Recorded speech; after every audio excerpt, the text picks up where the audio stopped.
still a slightly better than 50-50 chance that he's traded by opening day, but getting it all wrapped up by Sunday might be a challenge. I say opening day because there's always injuries that happen during the course of spring training, and that type of a trade could happen closer to opening day. But for it to get done in the next few days, the Cardinals will have to pivot very, very quickly. I heard the conversation in the A block about the Yankees. I do think they are still a good fit for Nolan. The Tigers are as well. I don't think that the Cardinals would trade Arenado to the Cubs or the other runners-up in the Bregman sweepstakes, but the Tigers and the Yankees, to me, are the two teams I'm watching on a possible Nolan deal. That is what it sounded like earlier today on MLB Network as they react to the news last night that Alex Bregman has signed a 3-year contract worth $120 million with the Red Sox. There are opt-outs after each of the first couple of seasons. So they get Alex Bregman. They do not get Nolan Arenado. That is where things stand as of this morning. With Tanner Hendrickson and Bradford Bruns, I'm Brandon Kiley. You've got BK and Ferrario here on 101 ESPN. Now, we had been talking a lot, T-Bone, over the last few days about what the plans were for the Red Sox, what was going to happen with Alex Bregman. We thought maybe Bregman had overplayed his hand. Like, hey, those long-term deals, man, they're not coming your way. Well, he ended up getting close to what he wanted. $40 million a year. $40 million per season from Alex Bregman is what he ended up having to settle for. He had a 6-year offer from the Tigers worth $170 million. Apparently, the Cubs offered him 4 years at $120 million. Bregman had leverage. We didn't realize just how much leverage he had. He ends up getting a massive deal from the Boston Red Sox, and that has this huge trickle-down effect for the Cardinals. This was the worst-case scenario for St. Louis because Boston was the one team that had a need at the position and had an interest in Nolan Arenado. They're the only team in Major League Baseball, a clear and obvious interest in Nolan Arenado, I should say. They were the only team in Major League Baseball that we knew that about. The Dodgers, Nolan Arenado is interested in him, or in them, but they are not interested in Nolan Arenado, so doesn't quite work the way that you'd hope. Nolan Arenado appears to not be interested in the Detroit Tigers, even if they are interested in adding him to their roster. Detroit's not. The Astros were interested in Nolan Arenado, but he's not interested in them. The Yankees, it kind of depends on who you listen to. According to Buster Olney earlier today, they're not talking with the Cardinals about Nolan Arenado. If you listen to Derek Gould, who I trust, that he says that the Yankees' interest in Arenado hinges on the Cardinals covering more of Arenado's salaries than they've previously been willing to. John Denton says Cardinals would love to have him, but they need to trade Marcus Stroman first before they can make that happen. So the news is all over the map, and it all depends on who you trust, what the latest information is on this. The one thing we knew, the Red Sox want Arenado, Arenado wants the Red Sox, and now that is off the table. T-Bone, what'd you make of the news last night? Well, I saw that Bregman had signed with the Boston Red Sox. My initial reaction, and it stands to be my reaction today, is, all right, Nolan Arenado's a Cardinal for the 2025 season. I think the Red Sox, they've decided on Bregman. You mentioned this yesterday. Mo was playing a giant game of chicken with the Boston Red Sox. I think the answer was, hey, Boston just wanted Bregman all along because he can play second base. And I think that's what it came down to. I still would take Bregman at this contract over Nolan Arenado for 3 years and say it was $60 million. Cardinals ate the $15 million like they did in the Astros deal. It's a bit of an overpay, but again, he can play second base, and Nolan Arenado was not going to be able to play second base. And it now gives them so many other options once they get to next offseason. I just don't know how the Cardinals pivot from this. I don't know how, if you're the St. Louis Cardinals, you're able to make a deal happen now. Because, I mean, you mentioned the Yankees. Well, they're the one team that is probably left on Nolan's list that can potentially make sense because they do have a need at that position at third base. But if I'm relying on, hey, they got to trade Marcus Stroman, I've heard that all offseason. So I'm not expecting them to be making a move on Marcus Stroman, especially since most pitchers and catchers have reported to camp at this point, and all position players can be reporting soon. So I think last night sealed the fate on what the Nolan Arenado market's going to be, and that is Nolan Arenado is going to be a St. Louis Cardinal for the 2025 season until we get to the trade deadline, and then maybe there's a chance. But my guess is he's going to be the Cardinals' starting third baseman opening day and for the entirety of 2025. It's starting to feel that way, right? Like, it feels almost as though it's got to be, something has to give. Either the Cardinals say, you know what, our entire offseason has hinged on one decision, and that decision is trading Nolan Arenado. And so we have to do whatever it takes in order to make that happen. And if that means sending him to the Yankees with us eating $40 million in his contracts to make that possible, we've got to be willing to do it. Like that is one way that they could make this work. Or on the other side of things, maybe it's Arenado saying, you know what? The Tigers aren't an ideal fit for me. I didn't want to go to the Tigers, but at this point, at least they are closer to contention and are showing more inclination to competing at a meaningful level this year than the St. Louis Cardinals are. Also, they offered 6 years and $170 million to Alex Bregman, so clearly they still have money in the coffers. They'd be willing to go out, and even if it's not this year, I have 3 years left on my deal, they could go be aggressive next year and beyond. It's a better situation for me than what I have in St. Louis. Maybe that's what ends up giving, but the only way that this changes, in my opinion, is if somebody changes their current situation. Either the Cardinals are willing to give more in money, or Arenado is willing to give more in terms of the number of teams he's willing to go to. Because right now, his list, dude, it doesn't work. The Red Sox aren't an option. The Yankees, as currently constructed, are not an option. The Dodgers are not an option. The Padres just signed Nick Pivetta yesterday out of nowhere. I had heard all offseason, hey, we got no money to spend, and suddenly they're giving up a draft pick compensation for a guy that had the QO to sign Nick Pivetta for $14 million a year on a 4-year contract. So they're not probably a part of this conversation either. Dude, that's the 4 teams we know of on his 5-team list. Yeah. I don't know who that 5th team is. Like, Hopefully Angels. Hopefully Angels. What if it's the Cubs? I mean, hey, I know Morosi said it, like, oh, they wouldn't trade him to the Cubs. I don't care. Your instated goal is to have a youth movement, right? I don't care if he's in the division. And if we're being honest, Arenado's on the decline. So, okay, Cubs can have him for 3 years in the $60 million or whatever we might eat. So I would be in on that. I would do it. Why do you seem like you got some hesitation there? It's just one of those things where if Nolan does, for whatever reason, end up getting back to the player that he was, I'm not a believer in that. Like, I would, hey, man, say it with your chest. If you believe that he is truly going to be a disappointment and the rest of the deal is a bad contract for you, then you should believe that it's a bad deal for whoever is taking him on. Feels a little different when you're trading him to the intra-division Cubs, the hated rival, and if he does get back to himself, you're playing him, 15 times a season? That hits a little different than if you traded him to, I don't know, the Yankees or the Red Sox and you see him 3 to 6 times a year. You know, that does feel a little bit different to me. But again, I do it. I just don't know if it's something that the Cardinals ownership group, more so even than John Mozeliak, would be willing to do. The other thing here is you mentioned the Angels. Like, that is the team to me that has always been kind of lurking in the background. We got the news yesterday that Rendon's going to be out probably for the entirety of the 2025 season. And man, it's home for him. They're not a real threat to win anything of meaning. But if he does expand the list, I do wonder if he says, you know what, if I'm not going to be going to a contender and I'm not playing on a contender in St. Louis, at least I can go to a place that is home. And that is something of value to him. And then maybe he views it as, hey, if things go awry next year, maybe I can get traded in the offseason again. Maybe the Angels would then deal me to a team that I would want to go to. I don't know, but that feels like the best case scenario for the Cardinals right now is somebody new emerges beyond just the Yankees or the Dodgers and the names that we've already heard. Here's my question for you, T-Bone. Are the Cardinals a better or a worse team if Nolan Arenado is part of their starting 9 going into 2025? And I know that sounds like a weird thing to ask because it's Nolan Arenado. He's a future Hall of Famer, and he's not a terrible baseball player. But in your mind, are they a better or a worse club this year with Arenado as a part of it? Setting aside what it means, the ramifications long-term, Sure, the playing time, the runway for young players, the youth movement, all that stuff. Set all that aside.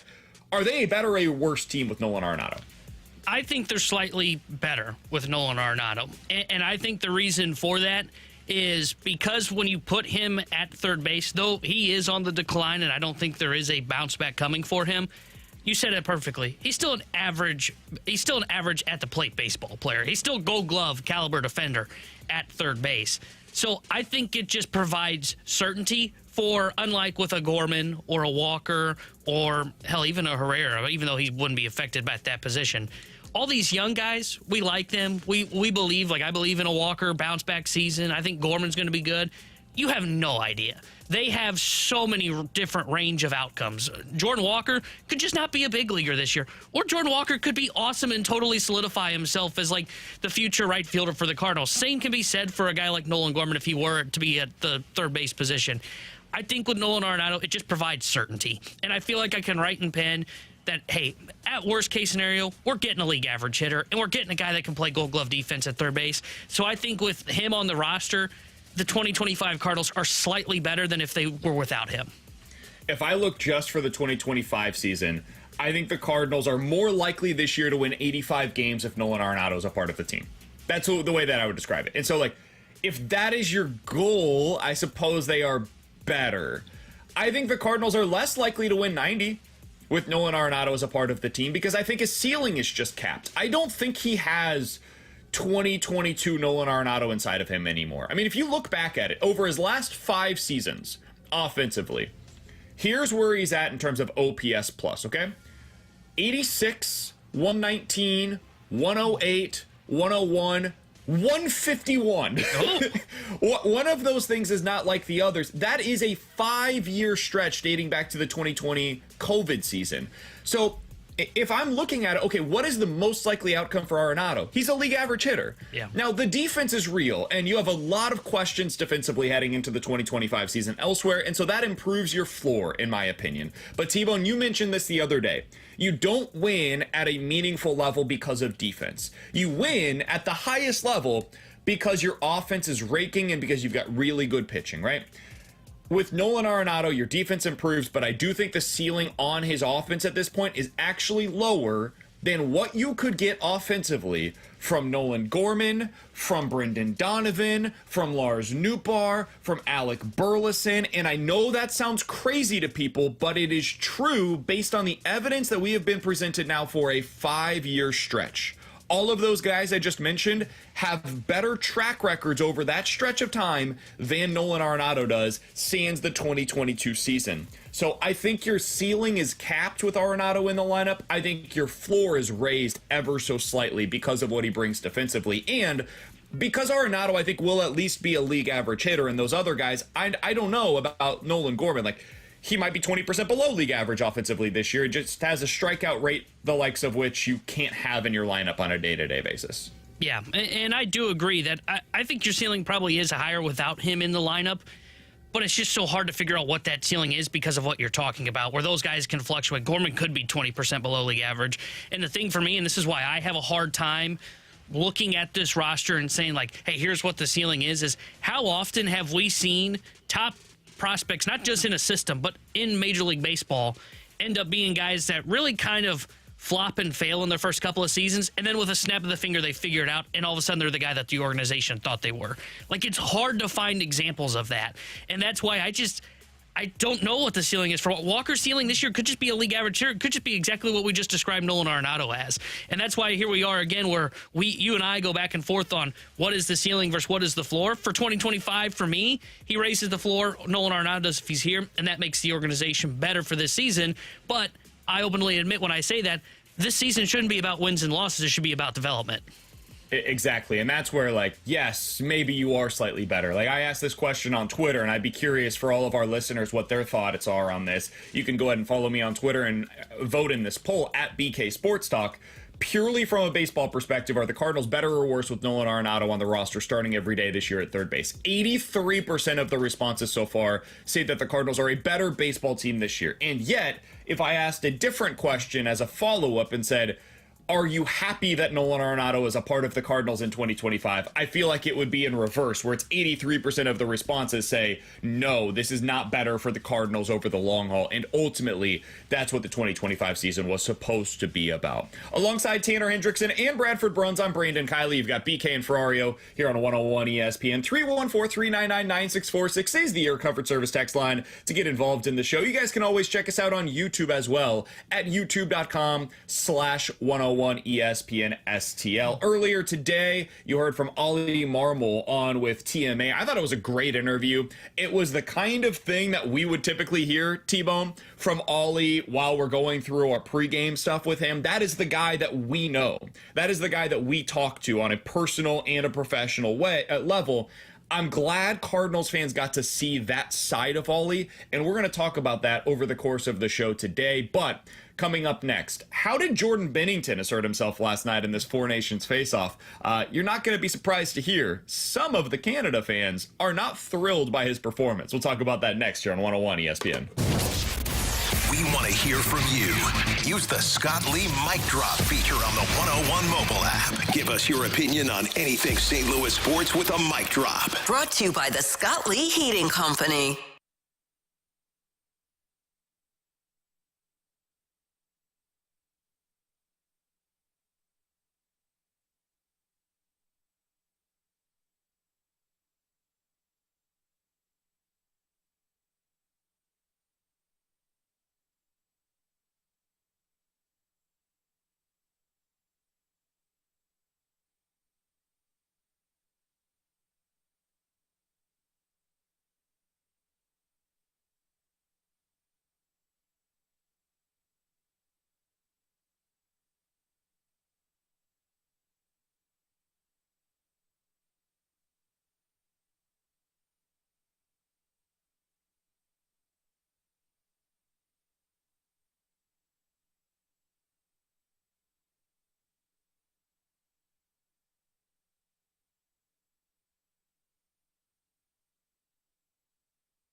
.101 ESPN is your home for Blues hockey. Check out either the 101 mobile app or 101ESPN.com for your chance to win a signed puck autographed by Blues forward Jake Neighbors. Get entered to win that Jake Neighbors signed puck right now, either at 101ESPN.com or on your 101 mobile app, powered by Dobbs Tire and Auto Centers. We're right back to more of it. It's BK and Ferrario on 101 ESPN. 3-on-2 without a stick from McCarr. Ford in front. Game saver to Binnington. Marner to work. He's in. Marner. It's Marner in overtime. It's what it sounded like last night on TNT as Team Canada ends up winning the first game of the Four Nations face-off in overtime, 4-3 over Sweden, alongside Tanner Hendrickson and Bradford Bruns. I'm Brandon Kiley. It's BK and Ferrario here on 101 ESPN. You guys are never going to believe this, but Team Canada fans not thrilled by the performance last night by one Jordan Binnington. You don't Canada say. was up 3-1 going into the third period, ends up giving up a couple of goals in that third, and they go to overtime. Mitch Marner with that game winner in OT. T-Bone, I thought Jordan Binnington looked a lot like the Jordan Binnington that we've seen from the Blues this year. Not good enough? He was good. Oh, okay. He gave up one goal, I think it's fair to say, that he'd probably like to have back. And then in overtime, they wouldn't have won that game without him. So it's one of those games that, like, if you're a Jordan Binnington defender, overtime gave you every reason to be a Jordan Binnington defender from that game. If you're somebody that is critical of Jordan Binnington and you feel like he is overrated, blah, blah, blah, the numbers say that he's just an average goalie, maybe even below average, well, the third period gave you everything you needed in terms of your arsenal. There was a little bit of something for everybody last night in Jordan Binnington's performance. And so after the game, the obvious question, and they asked it on TNT, and certainly everybody up in Canada has been asking it as well, would you go back to Jordan Binnington on Saturday against Team USA? James Myrtle is one of the top NHL writers for The Athletic, and he's based in Toronto. He put a poll out on Twitter. Should Canada start Binnington or Hill on Saturday against the US? Less than 30% of the responses say Jordan Binnington. So Canadians are done already after seeing, 65 minutes out of Benner last night. T-Bone, what'd you make of the performance and the reaction that we have seen to said performance by Benner? I mean, I understand the Canadian reaction of, hey, that wasn't a great performance. I didn't think Binnington was good enough for Team Canada. And look, we can talk about, hey, he was great in overtime. He's the reason that game was in overtime, if we're being honest with ourselves, because I thought 2 of the 3 goals he should have had in last night's game. Though he made the saves when necessary in overtime, that you only get 2 points for an overtime win compared to 3 in this tournament. And in such small runway, hey, Benner, like that could be what we look back on and say is, hey, this is the reason Canada's not in the championship for the Four Nations tournament. So I get the frustration with Jordan Binnington. I think you said it perfectly. It kind of reminds me of what he's been with the St. Louis Blues, where it was, hey, he was okay, but in a clutch moment like overtime, he makes 2 significant saves that keep that game alive. But it's just a matter of one of those of, how do you judge that? Do you look at that as clutch because he made the 2 big saves that help you get the win and get the 2 points? Or do you look at that and say, hey, we're in overtime because Binnington was just kind of average through regulation? I don't know what I would do if I were Team Canada. I think I'd go back to Binnington, but to me it's not reassuring when the TNT panel, you mentioned them, they were talking about it post-game last night, and they're like, who do you start? And their answer was, well, you won. So I guess we just go with Binnington.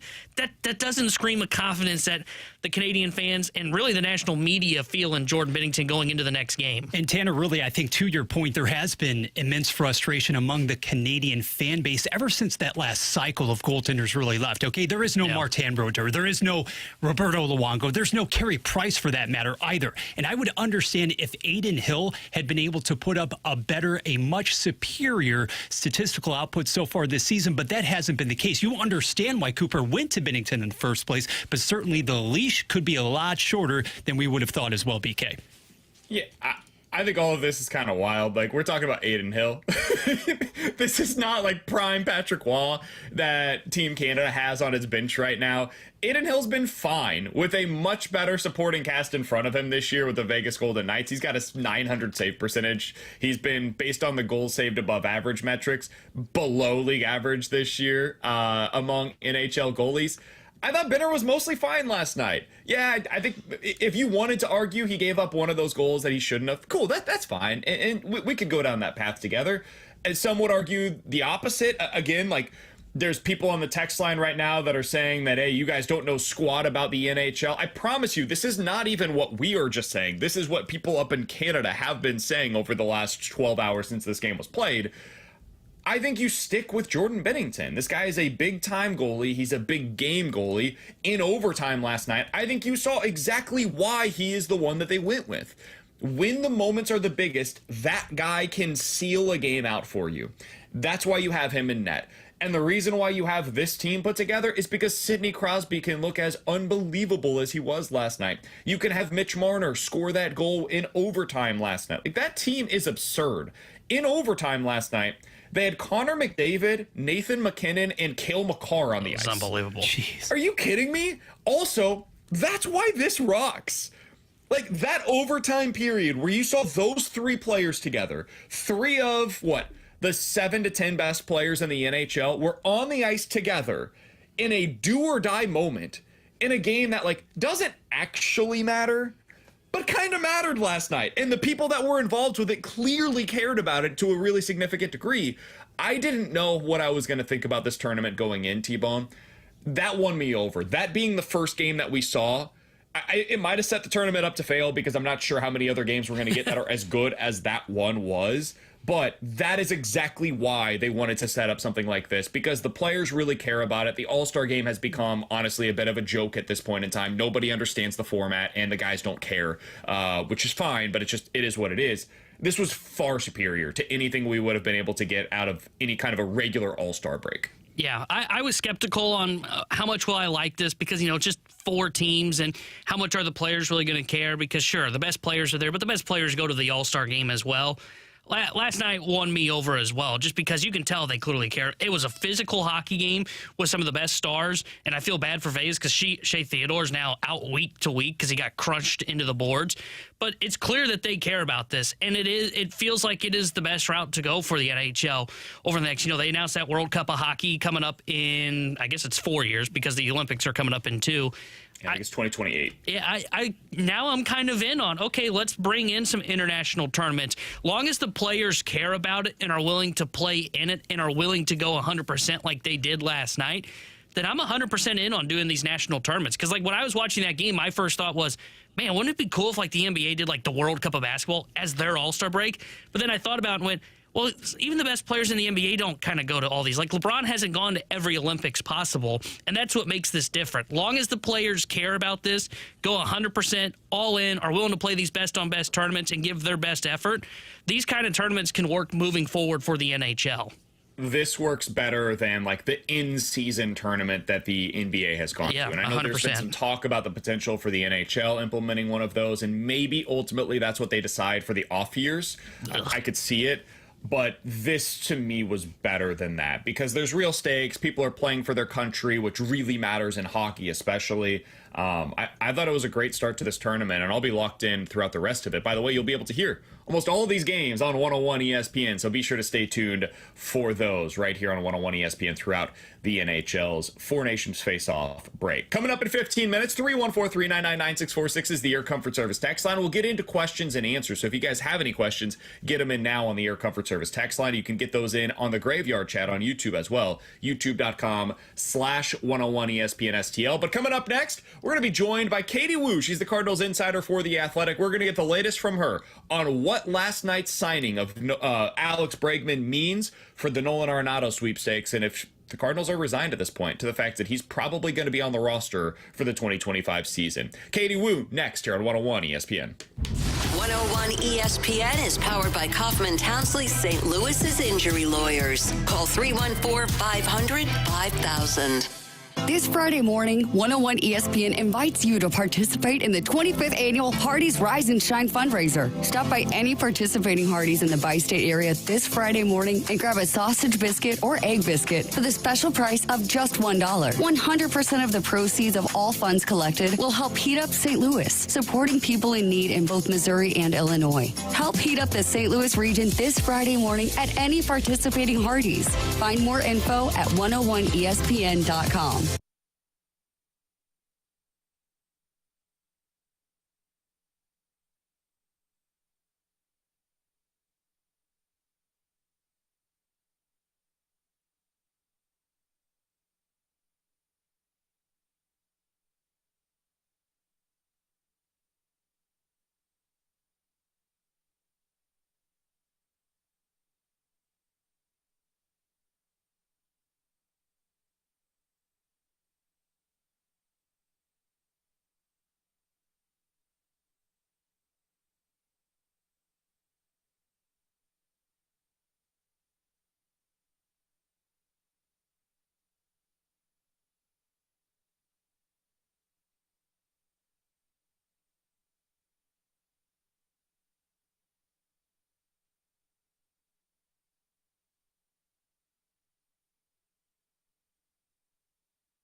hear from you. Text us at 314-399-9646 on the Air Comfort Service Heating, Cooling, and Insulation text line on 101 ESPN. 101 ESPN Sports Center. The skipper speaks at spring training. Good morning. I'm Bradford Bruns. Your Sports Center update is driven by Johnny Londoff Chevrolet and Johnny Londoff Autoplex. Several hours ago, Cardinals manager Ollie Marmol joined TMA in Jupiter. He touched on various topics, including Nolan Arenado's current status. In my head, I have him coming. I'm planning on him being at third base. I have him in the lineup, and until I'm told otherwise. So for me, none of that matters. Like, I have to continue to operate in with what I currently have. Like, I can't play GM. I can't play being Mo. I'm honestly operating as if he's going to be in camp, he's going to be on our team, and he's going to play third, and we got to roll. Our homepage, 101ESPN.com, houses that full 30-minute conversation. Elsewhere around baseball, Alex Bregman finds a landing spot, Boston, for 3 years and $120 million. College hoops, Mizzou dismantles visiting Oklahoma 82-58 as Mark Mitchell scores 25 points. Canada, meanwhile, opens Four Nations face-off play by beating Sweden OT-style 4-3. Jordan Binnington had 23 saves. This SportsCenter update was driven by Johnny Londoff Chevrolet and Johnny Londoff Autoplex. See them at londoff.com. Chevy, together we drive. Are you kidding me? This is exactly where you want to be listening to us. It's BK and Ferrario on 101 ESPN.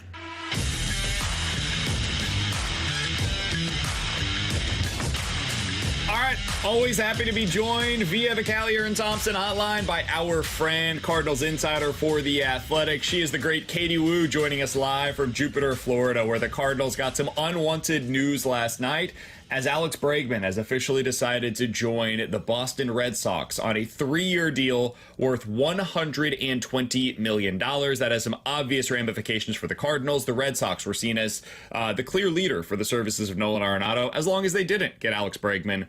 But now that he's decided to go there, what does it mean for the Cardinals? We asked that of Katie Woo, Cardinals insider for The Athletic. Be sure to follow her on Twitter as well, at Katie J. Woo. Katie, we appreciate the time as always. What did you make? What was your biggest takeaway from Bregman's decision last night and how it applies to the Cardinals? Fellas, hi, happy baseball season. My takeaway is we just heard Ollie Marmol saying that he was planning on Nolan Arenado being here until told otherwise.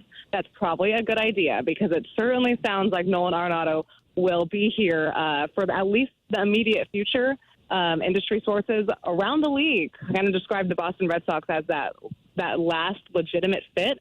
There are no other potential suitors that have really grabbed traction after Boston. And it looks like after 4 months, while, nothing is definitive, that the Cardinals still will not be able to trade Nolan, and the odds are very much that he will remain in St. Louis.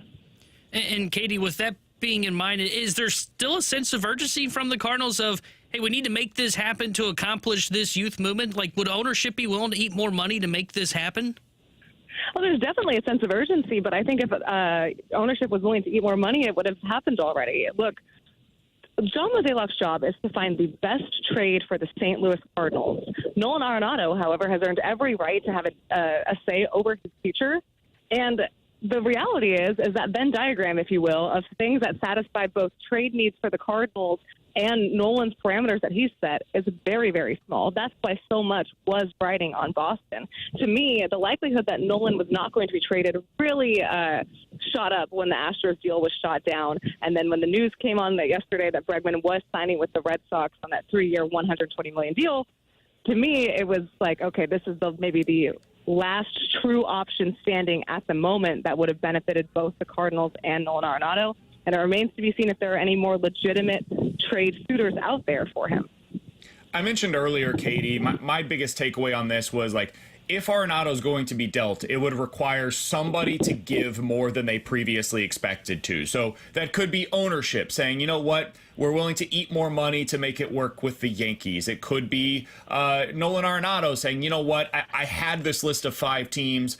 I'm willing to expand that now to include the Tigers or something like that, who clearly want to add a third baseman, but it doesn't sound like that's something that Arenado at this moment would be interested in. What do you think are the chances of one of those things happening? As of now, do you think the Cardinals are content with Arenado being there more so than adding more money, and Arenado is content with being a Cardinal more so than expanding his list to include other teams? That's a great question, and it's a two-part answer, right? The Cardinals can want to make this trade happen as much as they do, but, you have to have, it's a two-way street. So while, yes, the Cardinals have repeatedly checked in with the Yankees on Nolan Arenado, the Yankees have never really once suggested that this would be something that they'd be willing to do. It's Mo's job to continue calling teams that he knows Nolan would say yes to. But just because Nolan would say yes to the Yankees doesn't mean the Yankees would say yes to Nolan. And so far, there's been nothing from the Yankees camp that indicates anything other than the initial check-in conversations, which have mostly yielded no results. So that's why I say there are no really true legitimate suitors. Just because Nolan wants to go to the Yankees or would waive his no-trade clause for it doesn't make them naturally a suitor. They have to have interest as well. For the Tigers, yes, they want to add a third baseman. Would Nolan want to go to Detroit? I don't know. I can't answer that on behalf of him, but I'm having a hard time thinking that someone who did not want to go to Houston, who has been to the playoffs 8 years in a row, would then waive his no-trade clause to go to Detroit. So, yes, the Cardinals want to move him. At this point, it's just more awkward than anything. But talking to Ollie Marmol today, does it complicate the youth movement? Yes, there is going to be a trickle-down effect. John Mozeliak said that as much yesterday. But are the Cardinals a better baseball team on paper with Nolan Arenado on their roster? Yeah, and that's not a hot take by any means. I feel like that's pretty baseball 101. So I think the big thing that we've talked about, at least, guys, is the direction for the Cardinals next year. Are they trying to win? Is it the youth movement? Is it somewhere in between? And I think with Nolan, it does kind of block some guys and have that trickle-down effect for people like Gorman, Burleson, in some ways maybe even Mike Ciani and Victor Scott. But the Cardinals are closer to competing with Nolan than without. So it just depends on which direction they want to commit to. One follow-up on this, Katie, because the other team that I've, in my own personal life, been monitoring this offseason is the LA Angels, because they always feel like the team that's kind of lurking to make a crazy move at some point in the offseason. I have not seen any reports linking Nolan Arenado to the Angels or the Angels to Nolan Arenado. But there was the report yesterday that their third baseman is going to be out probably for the entirety of the season, and Anthony Rendon with that hip surgery that he's going to have to get. That is home for Nolan Arenado. They have money. They're not a contender, so it wouldn't fit that criteria that he's always had out there about his list. But maybe this is pure speculation, and I know that puts you in a tough spot. So if that's what it is, feel free to say so. But do the Angels make some sense if this ends up being like hey, Arenado, it's either you stay in St. Louis and play for a team that's not contending, or you can go home and play for a team that's not contending? It does not. It makes sense for the Angels, but it does not make sense for Arenado. Look, you guys, this is most likely going to be the last time Nolan Arenado switches organizations in his entire career. He turns 34 in April, and he wants to win, and he was never going to sidestep St. Louis to go somewhere that was not definitively in a better position. I mean, I think we can make the argument the Astros are in a better spot than the Cardinals right now, and that still wasn't an area that he was willing to go. So John Mozeliak said yesterday there were 5 teams. We know the Red Sox were on there, and we know the Dodgers, the Yankees, and the Padres. So that's 4 out of 5.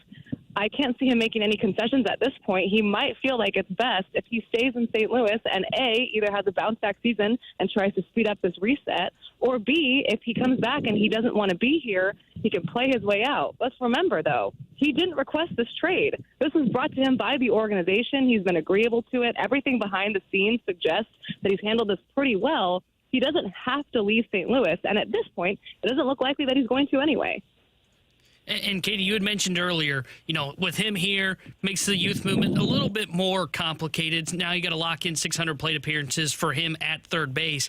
But one way you can kind of make this work is if you were to shift Nootbaar into center. Now you've got Donovan at left, Gorman at second, potentially Burley as a DH with Contreras at first base. Are the Cardinals now more open-minded if they're starting to face the reality that Arenado's going to be here in 2025 to putting Lars Nootbaar in center field? It's the most, I was actually having this discussion with a couple people today, it's the most logical in terms of guaranteeing at-bats, but is it your best lineup? I don't think so. I think the Cardinals can easily go someone like, off the top of my head, Nolan Arenado at third, Mason Wynn at short. You can put Donovan at second and Gorman be your DH. That leaves Nootbaar in the corner, and you still have the open competition with Ciani and Victor Scott the second. And then you have maybe Burleson coming off as a bench bat or Baker as a bench bat, depending on handedness. I mean, there are several ways to do this. It's going to impact guys who they want to see. But, one big thing that I think Ollie Marmol does very well is utilize his roster flexibility. This is certainly a roster where that's going to be tested. Man, Katie Wu is our guest here on 101 ESPN. You can find her great work over at The Athletic. You can always follow her on Twitter for all the updates coming out of Jupiter spring training at Katie J. Wu. Katie, so we've talked a lot about the Arenado side of this. The Cardinals offseason now. Let's operate under the assumption that Arenado is going to be here in 2025, because it feels like, as of today, that's the most likely outcome. Is this offseason a failure? Like, they tried to trade him to the Astros. They wanted to trade him to the Red Sox. They were under very clear limitations in terms of what they were able to do, both financially and also the number of teams that they could trade him to. So I understand that. However, the stated goal this offseason was to go with this youth movement, and they were going to give this runway to young players. And you just mentioned a lineup that would not include Alec Burleson as a potential everyday player, and that's at least in play for them this year. Does that make this offseason, in your mind, a failure for what they were trying to accomplish? Let's put it this way. When you go out and your priority 1, 2, and 3 that you've stated does not happen, that does not exactly bode well for any offseason. That's especially true when priority 1, 2, and 3 was one thing. So, no, it has not been the offseason that John Mozeliak has envisioned. He has not really created any true runway, and the name of this camp is opportunity. The name of the 2025 season is opportunity, and it's a mostly veteran rotation with Andre Palante. There's still no guarantee Mike McGreevy gets in there, and it's essentially the same roster as last year minus Paul Goldschmidt and Andrew Kittredge. So I don't want to say it's a failure because the Cardinals didn't want to build their roster down or tear it down to the studs, and they didn't have to. I think they still think that they can contend, and given the state of the National League Central, I won't push back too hard on that. Honestly. Now, do I understand that there's a difference between competing in the division and competing in the National League? Yes, and I think that's where most fans get frustrated. But the Cardinals wanted to jumpstart their youth movement while still contending within the division. I still think they can contend in this division. It just comes down to, can they guarantee the runway to those players that they really want to see? And if we had to pick 3 players where this is really important, it's easy for me. It's Jordan Walker, it's Nolan Gorman, and it's Lars Nootbaar. And even with Nolan Arenado still on this team, Jordan Walker, Nolan Gorman, and Lars Nootbaar can still play every day. It's just going to have a trickle-down effect to the Burlesons, the Bakers, the Jaceys, and that, I think, is where things are going to get a little dicey. And Katie, you mentioned Michael McGreevy in this veteran rotation and how he may not be in it once we get to opening day. Is this a real competition? Because I feel like we've had conversations at times in the past of, hey, there's a competition for this, but then we look at it and we go, okay, well, no, it's not really, or hey, they end up playing the contract. Is that the way this is going to go? Is this going to be a true competition? Michael McGreevy has a legitimate shot to beat Steven Matz out for a starting 5 spot, or is it just, hey, Matz has the major league contract, he's going to get this no matter what? Man, I hope it's not the second one. And this is nothing against Steven Matz, but you're looking for opportunity, right? There is opportunity for Mike McGreevy to come in and start the season off as a legitimate starter. But I can see the Cardinals doing things the rather Cardinal way and sticking with their 5 veterans in the rotation to start the year. Now, granted, it's February 13th. We still have 6 weeks here in Jupiter. Injuries are an unfortunate part of spring training, and some of these things will decide themselves. But I don't know if the Cardinals are considering Mike McGreevy to be – they're considering him to be in competition, but I'm not sure if that's, if he's the 6th man looking in or if he's on the 5th spot and it's going to be like a true competition between him and Steven Matz. All I know is that, they're trying to win. They're trying to guarantee a lot of playing time where there doesn't seem to be a lot to guarantee, and that is certainly coming into play with the rotation as well. Katie, we always appreciate the time. Thanks so much for hopping on with us today. Enjoy yourself in the warm weather down there as we're getting snow and sleet and winter mix and all the nonsense up here in St. Louis. Yeah. Appreciate that. No, that really made me feel good inside, so thank you for that. I got you. We'll talk with you again next week. Enjoy yourself down there. You got it, guys. Good to be back with you. We'll talk soon. Absolutely. That's Katie Wu, Cardinals insider for The Athletic. You can find her on Twitter at Katie J. Wu. We always appreciate her spending some time with us here on the show. Man. Did you feel good about that conversation about the Cardinals after that, huh? So I felt good about the conversation. Katie always has great insight. I did agree not with feel that. good about the Cardinals. Yeah, that's where I am. Quote, it certainly sounds like Nolan Arenado will be here for the immediate future. No other potential suitors have really grabbed the traction beyond Boston. The odds are very much in favor of Arenado remaining in St. Louis. That was the key quote, I think, from Katie Wu. And then she just really shredded my argument of why the Angels could make some sense. So between those two things, I didn't leave having like the warm, fuzzy feeling about where this is going. Can I tell you my biggest fear after our conversation with Katie? And it's not and it's not so much that she said this. It's more of, she ran through her lineup, right? And it didn't include Burleson in it if they decide not to go with Nootbaar in center because it gives them their best lineup. And then she talked about, Michael McGreevy, it may not be a potential competition. Maybe it is. It's hard to tell right now on how things are. So that's another young guy we're not getting an opportunity to. My biggest fear is the Cardinals, instead of approaching this as hey, this is a year to learn answers, of falling into the same trap of, hey, forget about this youth movement. We're trying to win baseball games right now. And that is my biggest fear because, sure, maybe Nootbaar in a corner gives you your best lineup for the season. But that's not the stated goal for 2025. The stated goal is getting answers, and it's not about wins and losses. And my fear is the Cardinals are not going to be going on hey, we got to learn what we have with some of these young guys and really kickstart this youth movement so we know better answers for 2026 and beyond. It's, we think we can win this NL Central still. We still have Nolan Arenado, so we're a better baseball team. Yeah, our better lineup is to have a Pajes at catcher and Michael Ciani in center. And you know what? We do need veterans in this rotation because we don't know what we're going to get out of a Michael McGreevy. So McGreevy's maybe a swingman or a guy that's starting for Memphis on opening day. That is my biggest fear, is that they're going to fall into the same trap that they always fall into, which is, these young guys aren't doing it. Okay, let's start turning towards the veterans. Got your lineup right here. Not 1 through 9, but positionally. Gorman at DH, Contreras, Donovan, Wynn, Arenado as your infield, Newt, Ciani, Walker as your outfield. Your starting rotation 1 through 5. Gray, Fetty, Michaelis, Palante, and Matz. That's what your opening day starting 9 plus the starting 5 is going to look like. Ugh. That's where we're at, man. I think that team wins like 82 games. I think it's a repeat of what it was last year. And you're slightly above 500. You got a decent defense. You've got a pretty good floor. And to her point, if your goal is just to find out what Walker, Nootbaar, and Gorman are, you'll be able to do that.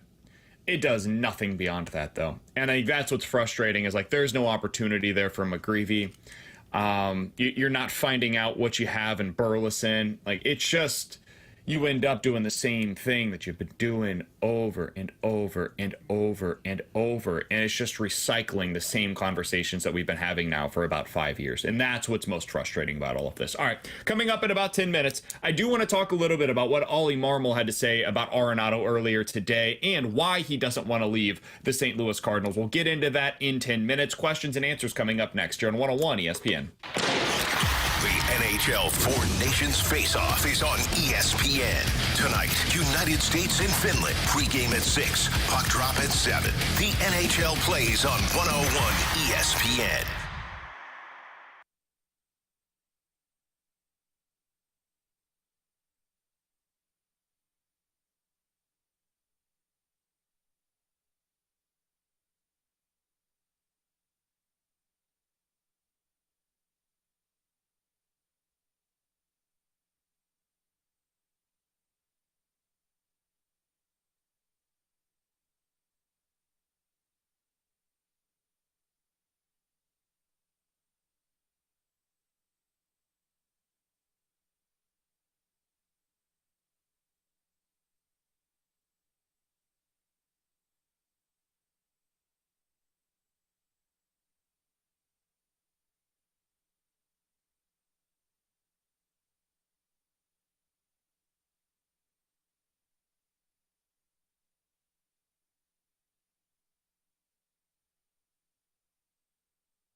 WXOS, WXOS HD1 East St. Louis, 101 ESPN is driven by Brown and Crouppen Law Firm.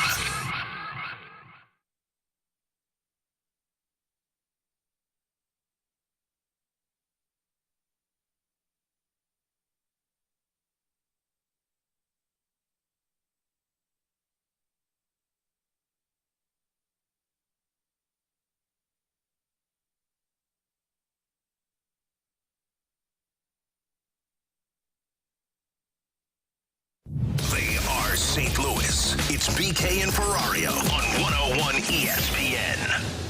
You've got questions, we may have the answers. Maybe. It's BK and Ferrario's questions and answers on 101 ESPN.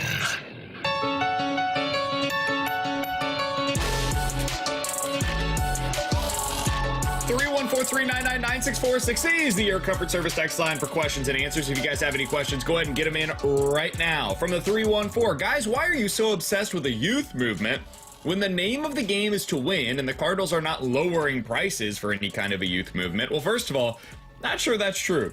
Last night, I bought some tickets to Cardinals games this year. I don't know if you saw this, T-Bone. I did this as well.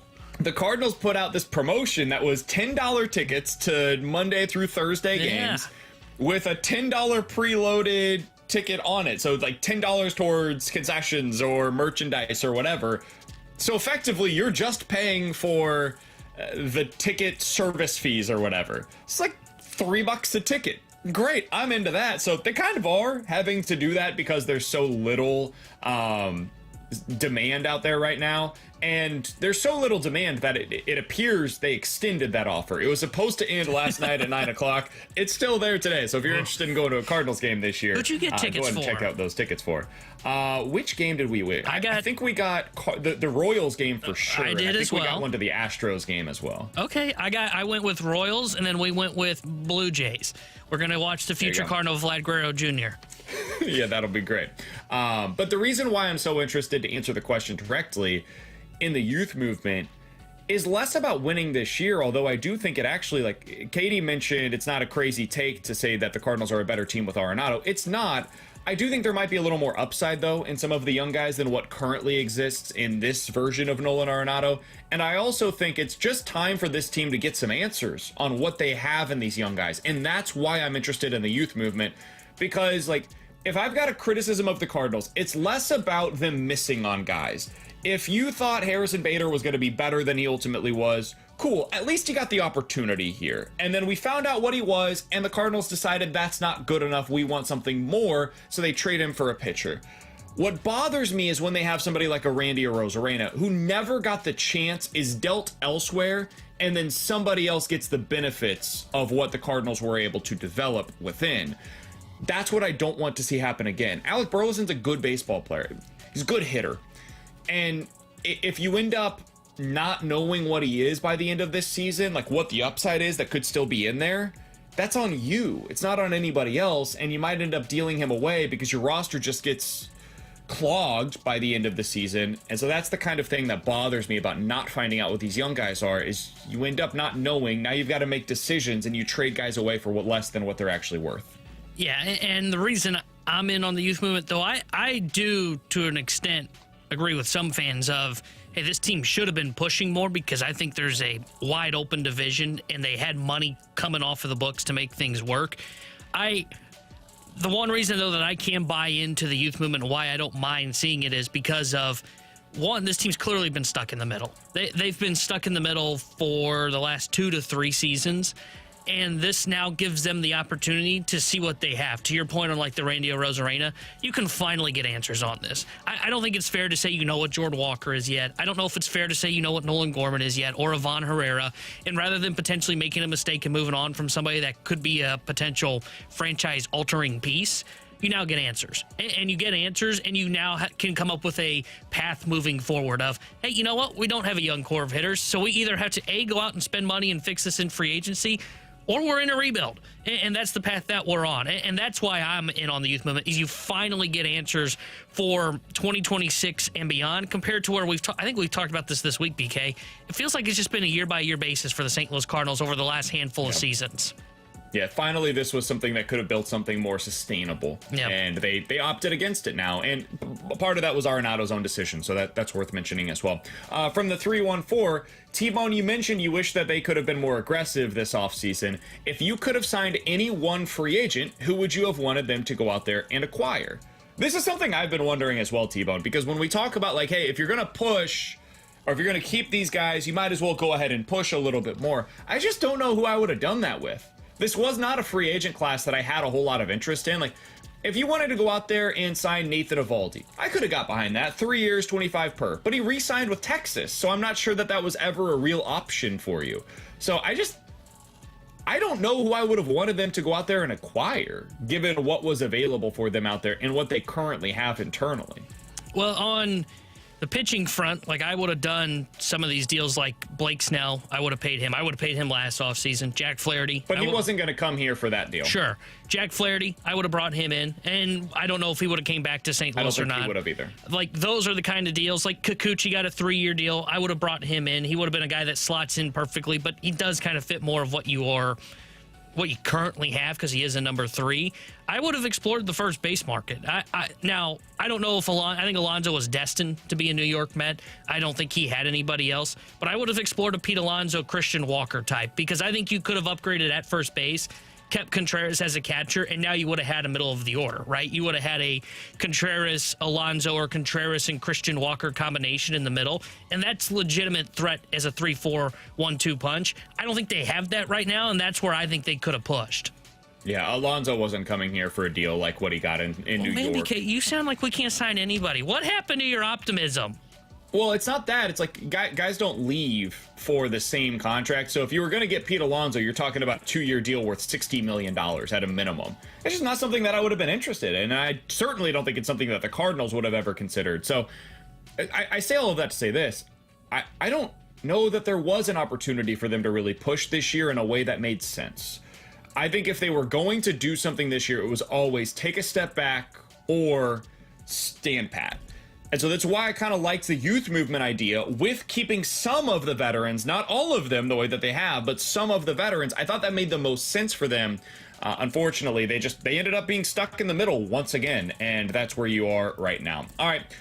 We will get to more of your guys' comments throughout the course of the show today. 314-399-9646 is the Air Comfort Service text line. In the 1 o'clock hour, I do want to hear from you. Earlier today, Ollie Marmol was on with TMA. It was the version of Ollie that we get when we go talk to him inside of the dugout or inside of his office prior to games. It was open, it was honest, and some people will dislike the version of Ollie Marmol that they got today, and that's totally fine, but I am curious for those that listened, did it change at all your perspective on Ollie Marmol, the man or the manager? We'll get into that coming up at the 1 o'clock hour. You can get your thoughts in on the text line at 314-399-9646. But coming up next, how will this offseason, if at all, change the relationship between Nolan Arenado and the fan base? We'll talk about that next here on 101 ESPN. You can now listen to 101 ESPN on demand. Get caught up on all our shows and podcasts at 101ESPN.com or on the 101 mobile app. 101 ESPN podcasts are presented by the Schaefer Door Company.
you have what it takes to beat the Blues? Tune into BK and Ferrario every Monday for your shot to take on a member of your St. Louis Blues in a contest. And you could score a signed puck and tickets to an upcoming Blues game. It's BK and Ferrario's Beat the Blues giveaway every Monday on 101 ESPN. Giving you the picture, the real big St. Louis sports picture. It's BK and Ferrario on 101 ESPN.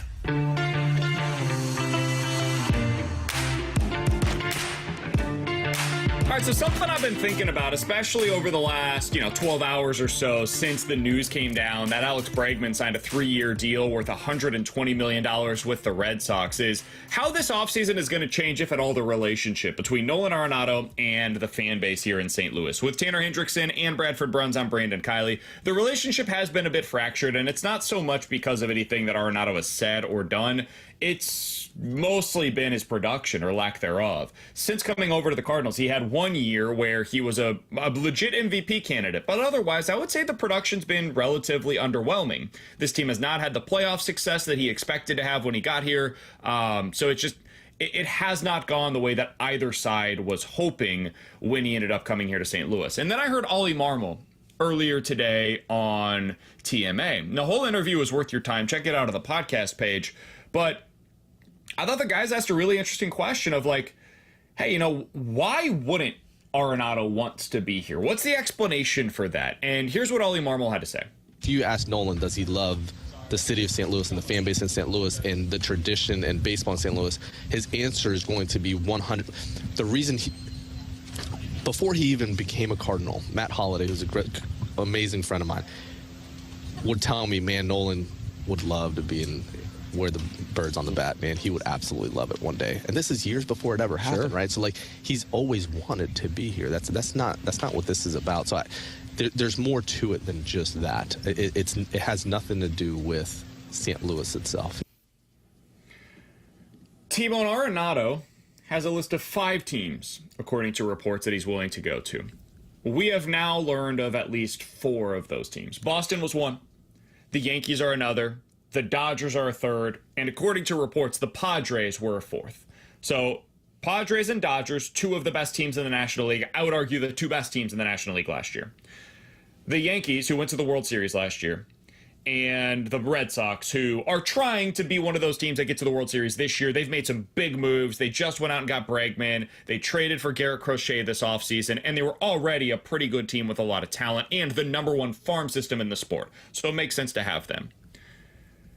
I don't know who that 5th team is, and maybe that would change my perspective on this. But when I heard those names, and when he declined the trade to go to the Houston Astros, what it seems to indicate to me, fairly or not, is that Nolan Arenado actually doesn't want to leave St. Louis. He's open to leaving St. Louis if that is what both sides want, and he's open to leaving St. Louis exclusively for World Series contenders. Not just could get to the playoff contenders like the Cardinals have been over the last few years. No, teams that have a real chance to get to and win it all and get him the ring that he's been looking for in his career.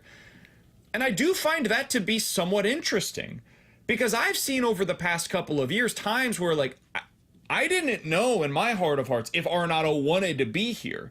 And then you see his actions, not his words, but his actions this offseason, and it speaks to a guy that wants to be a part of the St. Louis Cardinals. Not to the same degree as Contreras or Sonny Gray, who flat out said, no, I don't want to be moved. But the second tier of that, of wanting to be in St. Louis, that's where Arenado is. Don't forget, this guy could have opted out of his contract not once but twice, chose to come to St. Louis when he was traded here. It was St. Louis or LA to the Dodgers. Those were the only 2 teams that he would allow the Rockies to negotiate with. So this is now like the 4th or 5th time that he's selected the Cardinals over anybody else in St. Louis. How do you think that impacts, if at all, his relationship with this fan base here in St. Louis? Because there's a lot of other players that have basically said, I'm not interested in playing in St. Louis. I don't want to come to the Cardinals. And this became a topic of conversation for a 3 to 5 year stretch there, where they missed out on a lot of trades, a lot of free agents for guys that wanted to go to greener pastures and wanted to go to bigger markets. what do you make of the way that Arenado has basically stated this offseason, like, I'd kind of like to be here unless it's for the absolute perfect situation elsewhere? So I'll start with what I think the fan base thinks. I think the fan base still wants Arenado to be here. Based on like the sense that I've gotten of, like we see multiple times when we do a show, the text line says, "Hey, why are we getting rid of Nolan Arenado?" Or like you put out the poll today on your Twitter page at BK Sports Talk, are the Cardinals a better team with Nolan Arenado? And a significant portion of people said yes. And I don't think that's everybody just saying, well, sure, they are a better team than Nolan Arenado, but I think that's people saying like, hey, we still want Nolan Arenado here. And I think a lot of people still believe in Nolan Arenado bouncing back to becoming the guy that he was in maybe not 2022, but before he got here to St. Louis. But my read on the situation is not the same as yours. I don't think Arenado wants to be a Cardinal. And the reason I say it is because he's got a list. He's got a list of teams that he wants to go to be on a contender. And he could have had the same response as a Sonny Gray or a Wilson Contreras that said, no, I don't want to go. I'm in. I'm invested, as Contreras has said publicly now. Hey, I'm invested in, I came here to do something with the St. Louis Cardinals, and I'm invested in doing that. And Torrey Krug on the Blues side, he said, I'm not going anywhere. You cannot trade me because I'm staying in St. Louis because my family's here. Arenado's come up with a list. Now, though it is a short list, and it is just 5 teams, 5 presumably contenders, depending on what that fifth team, who that fifth team is, you don't come up with a list if you don't want to be here.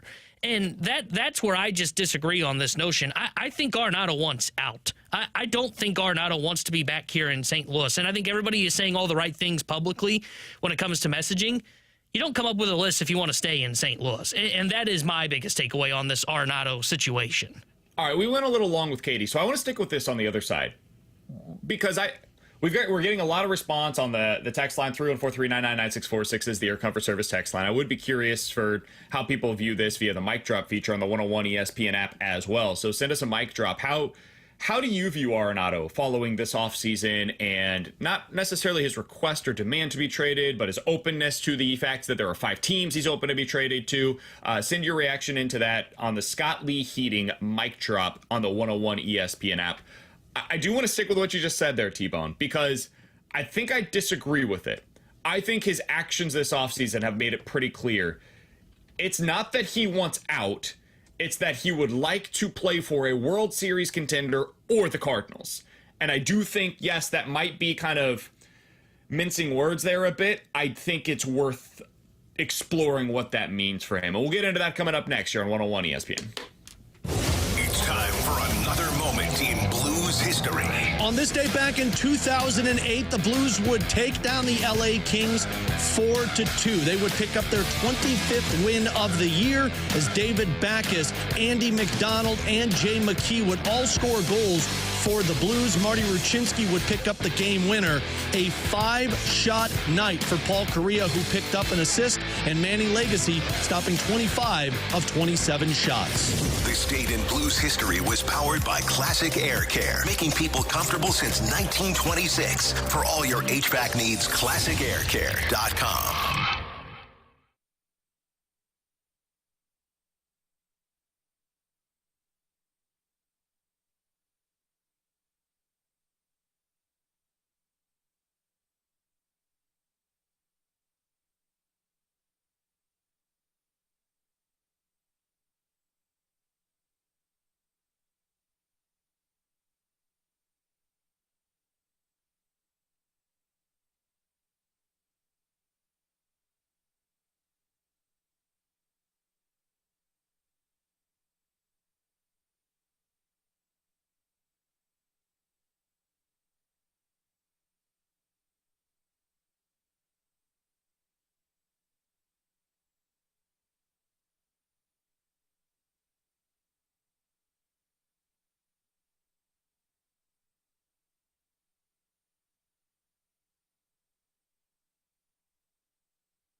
we've got your chance to win a pair of passes to the 2025 State Farm Missouri Valley Conference Men's Basketball Tournament, hitting the court at Enterprise Center March 6th through March 9th. March begins here with the Arch Madness of the annual MVC Tournament, celebrating 31 years at Enterprise Center. All session and single session tickets are on sale now. Get all the details and get entered to win those free tickets for Arch Madness right now, either at 101ESPN.com or on your 101 mobile app.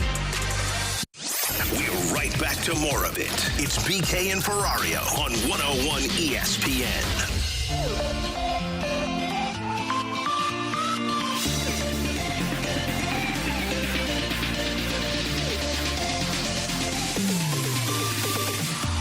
So we continue talking about Nolan Arenado, and we asked a question in the last segment. 314-399-9646 is the Air Comfort Service text line to get involved in the show. You can check us out on YouTube as well at youtube.com/101ESPNSTL. And this is one of those opportunities for mic drops as well. Scott Lee Heating and Cooling mic drop features on the 101 ESPN app.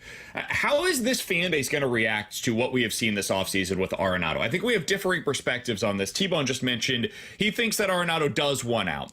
And it is a situation where he could have said, I don't want to leave, but instead he said, I've got 5 teams. I view this a little bit differently. Arenado, I think, is open to the idea of leaving. I thought more so than what we have seen, because his actions to me have spoken to a player that would actually prefer to stay in St. Louis if he's not going to a legitimate World Series contender. And I feel like the moment that I realized that was when he declined the trade to Houston. Houston, to me, is a contender. And whether they brought back Bregman or not, whether they traded Kyle Tucker or not, trading Ryan Presley or not, like, none of that stuff matters. They are a good baseball team with the potential to make the postseason this year. And I think they're favored at this point to make it to the postseason if you just look at the Vegas odds. So that is a contender by basically everybody's standards. But Arenado wasn't sure if they were going to compete for a World Series following them trading Kyle Tucker, and so he declined the deal. So let's look at the list that we know of. The list that we know for Nolan Arenado includes the LA Dodgers, who right now are favored in all of the markets to win the World Series. The New York Yankees, who are second in all of the markets to win the World Series. And then he's got Boston and San Diego, who are 9th and 10th, according to the odds right now, to win the World Series. Other teams that are in that range. So he's got 4 of the top 10 teams that he'd be willing to go to. The Atlanta Braves, well, they've got a third baseman right now. They're not going to be a team that trades for him, so it doesn't even make sense for him to put them on his list. The Baltimore Orioles, again, same thing. The Houston Astros, he already nixed that deal. Texas Rangers, that's not going to happen either. So you're down to Philly and New York as the only other 2 teams in the top 10 of the odds right now for the World Series that he could potentially be open to. I don't know if either of those teams are on his list or not. It's entirely possible one of the 2 is. Philly, we've talked about all offseason as, hey, they make some sense if they're actually serious about this Alec Boehm stuff. But that hasn't happened, and so my guess is they weren't serious about it, so they have an answer. Now you're down to the Mets, man. And that's it.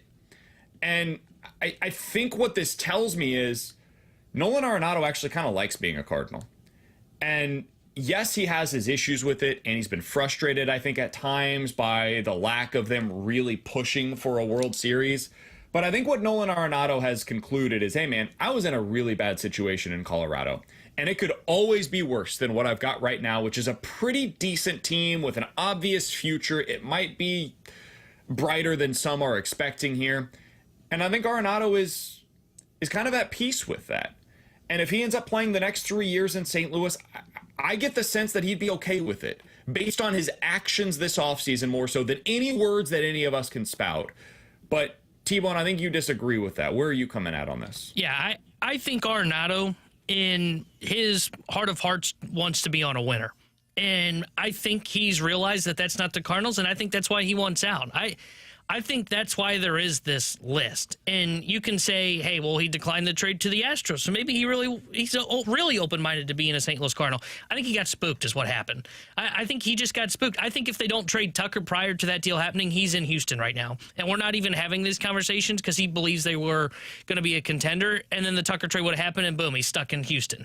I just view it as if you really wanted to be a St. Louis Cardinal, I would hear comments from John Mozeliak that say what he said about Sonny Gray and Wilson Contreras, which is, hey, we approached them, and they said, no, we're not going anywhere. And I think that's how it is with Nolan Arenado. Now, maybe he's not banging on John Mozeliak's door saying, get me the hell out of St. Louis, but I do think he wants out. I think if you had Nolan Arenado on Truth Serum and said, hey, are you happy with being here in St. Louis? Then why hasn't he expanded his list?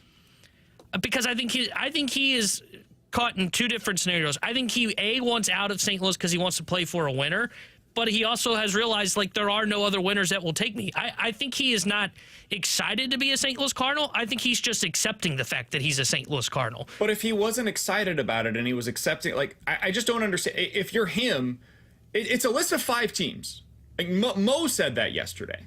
This is not even reporting anymore. Like if people hate the media, that's totally fine and you can do that. But like, at this point, it is more than just the media saying things. It's stuff from people that are involved in these negotiations that are publicly stating where things are at in those negotiations. So we know it's 5 teams, and based on reporting, we know who some of those teams are, 4 of the 5.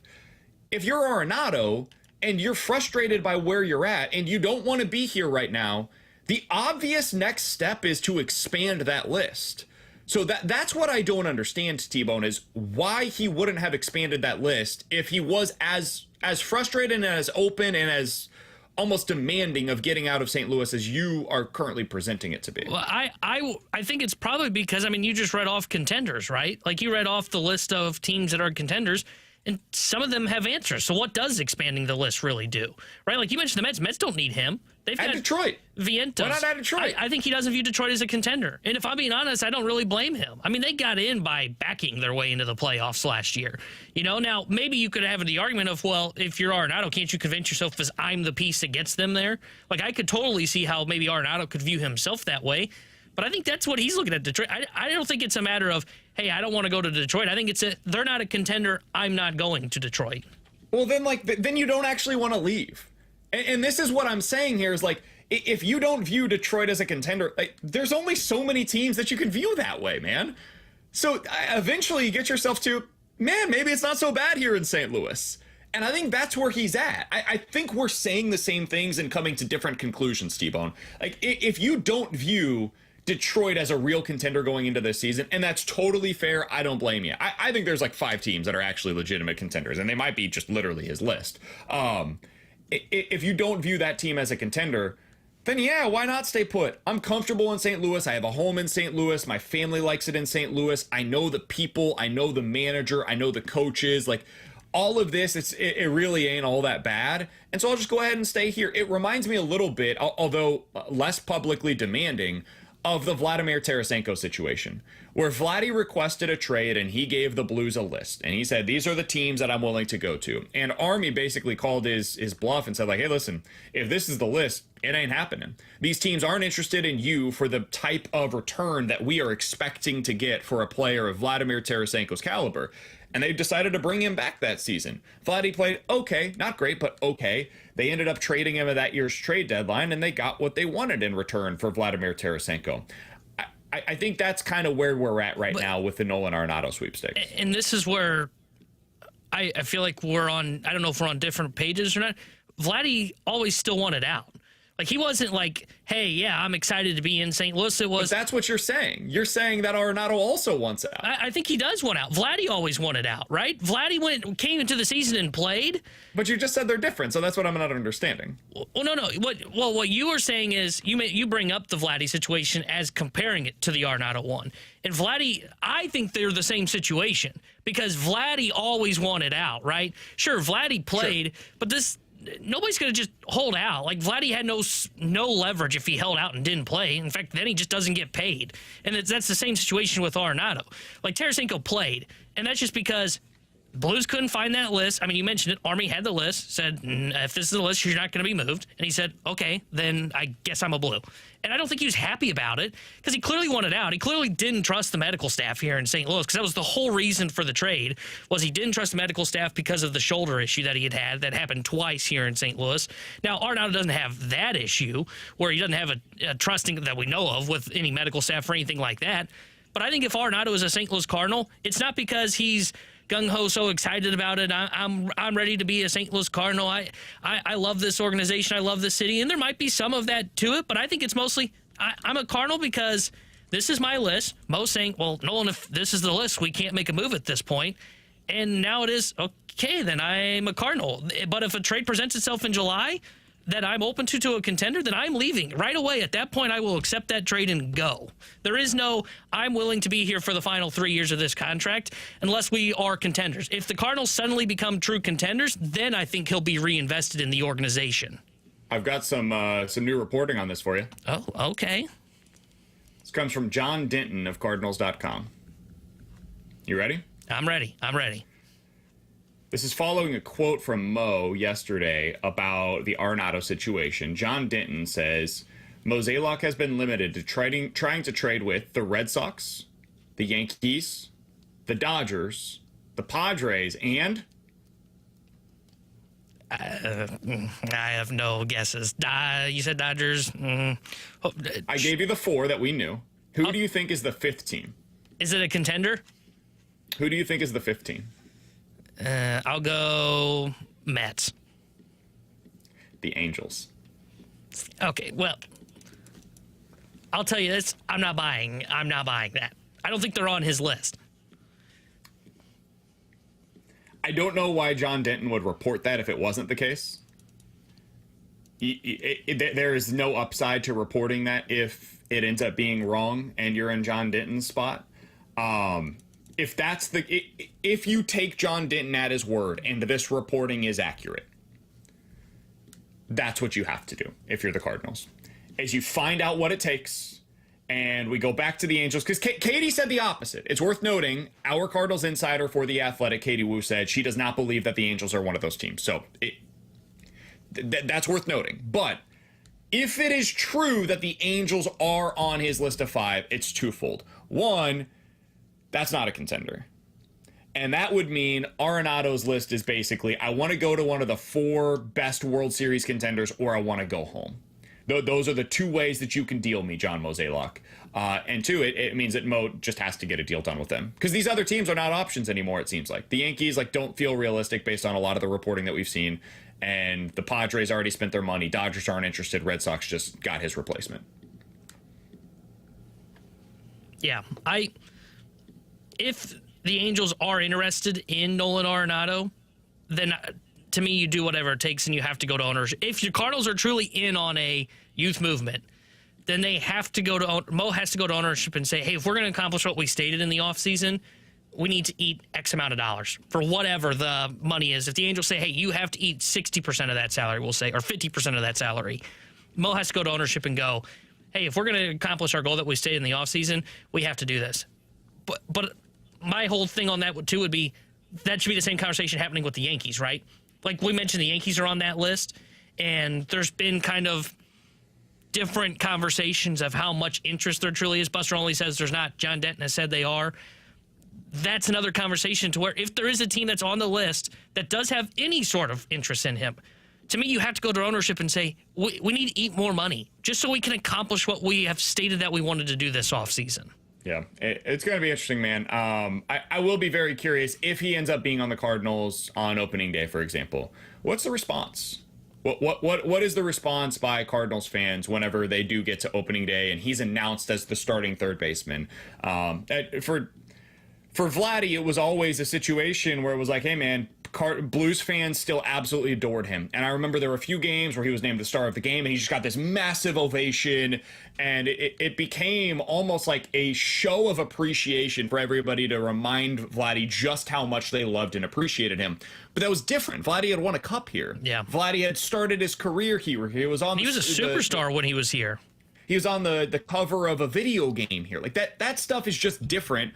Arenado had all of that with Colorado other than the postseason success. So it is a little bit of a different situation, and that leads to differing opinions on what he's been for the Cardinals and how much he's appreciated here. But I will be curious to see what the reaction is for him on opening day if he does end up being here and they aren't able to make anything happen. All right, with Tanner Hendrickson and Bradford Bruns, I'm Brandon Kiley at BK and Ferrario here on 101 ESPN. In 15 minutes, I'll tell you about my horrific decision last night. We'll get into that in the junk drawer. But coming up next, time for some NFL quick hitters here on 101 ESPN.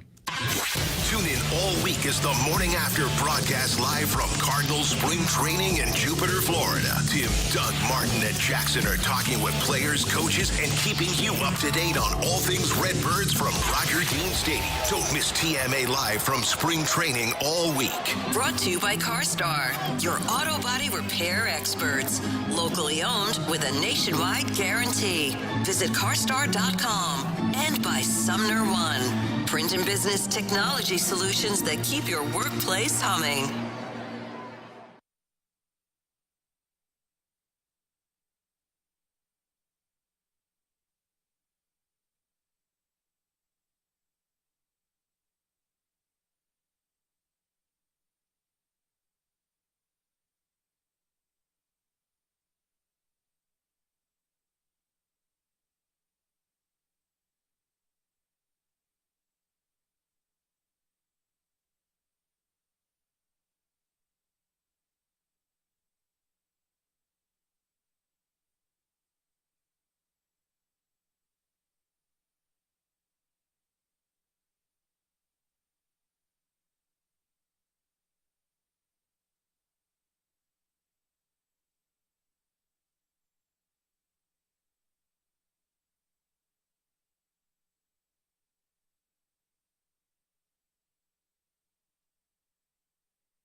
Take the fast lane home weekdays from 2 to 6 p.m. with Anthony Stalter, Jamie Rivers, and Gary Davis on 101 ESPN. Two former pros and one average Joe.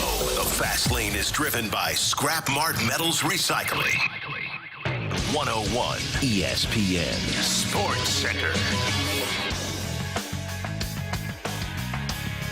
Bregman bound for Beantown. I'm Bradford Bruns. Your Sports Center update is presented by Saliga Heating and Cooling. Per multiple outlets, free agent Alex Bregman finally has new digs. The veteran infielder signing a 3-year, $120 million deal with Boston. St. Louis, of course, anticipates Nolan Arenado's camp arrival before its first full squad workout February 17th.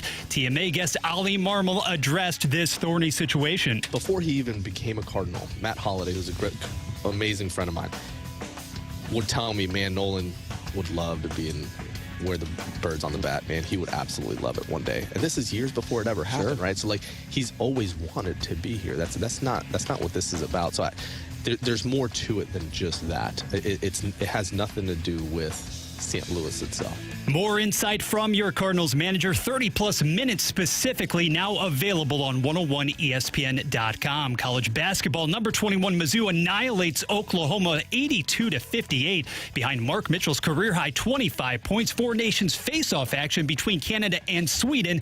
Much tighter. Jordan Binnington's team prevails in OT 4-3. The Sports Center update powered by Saliga Heating and Cooling, an independent American Standard heating and air conditioning dealer. This is exactly where you want to be listening to us. It's BK and Ferrario on 101 ESPN.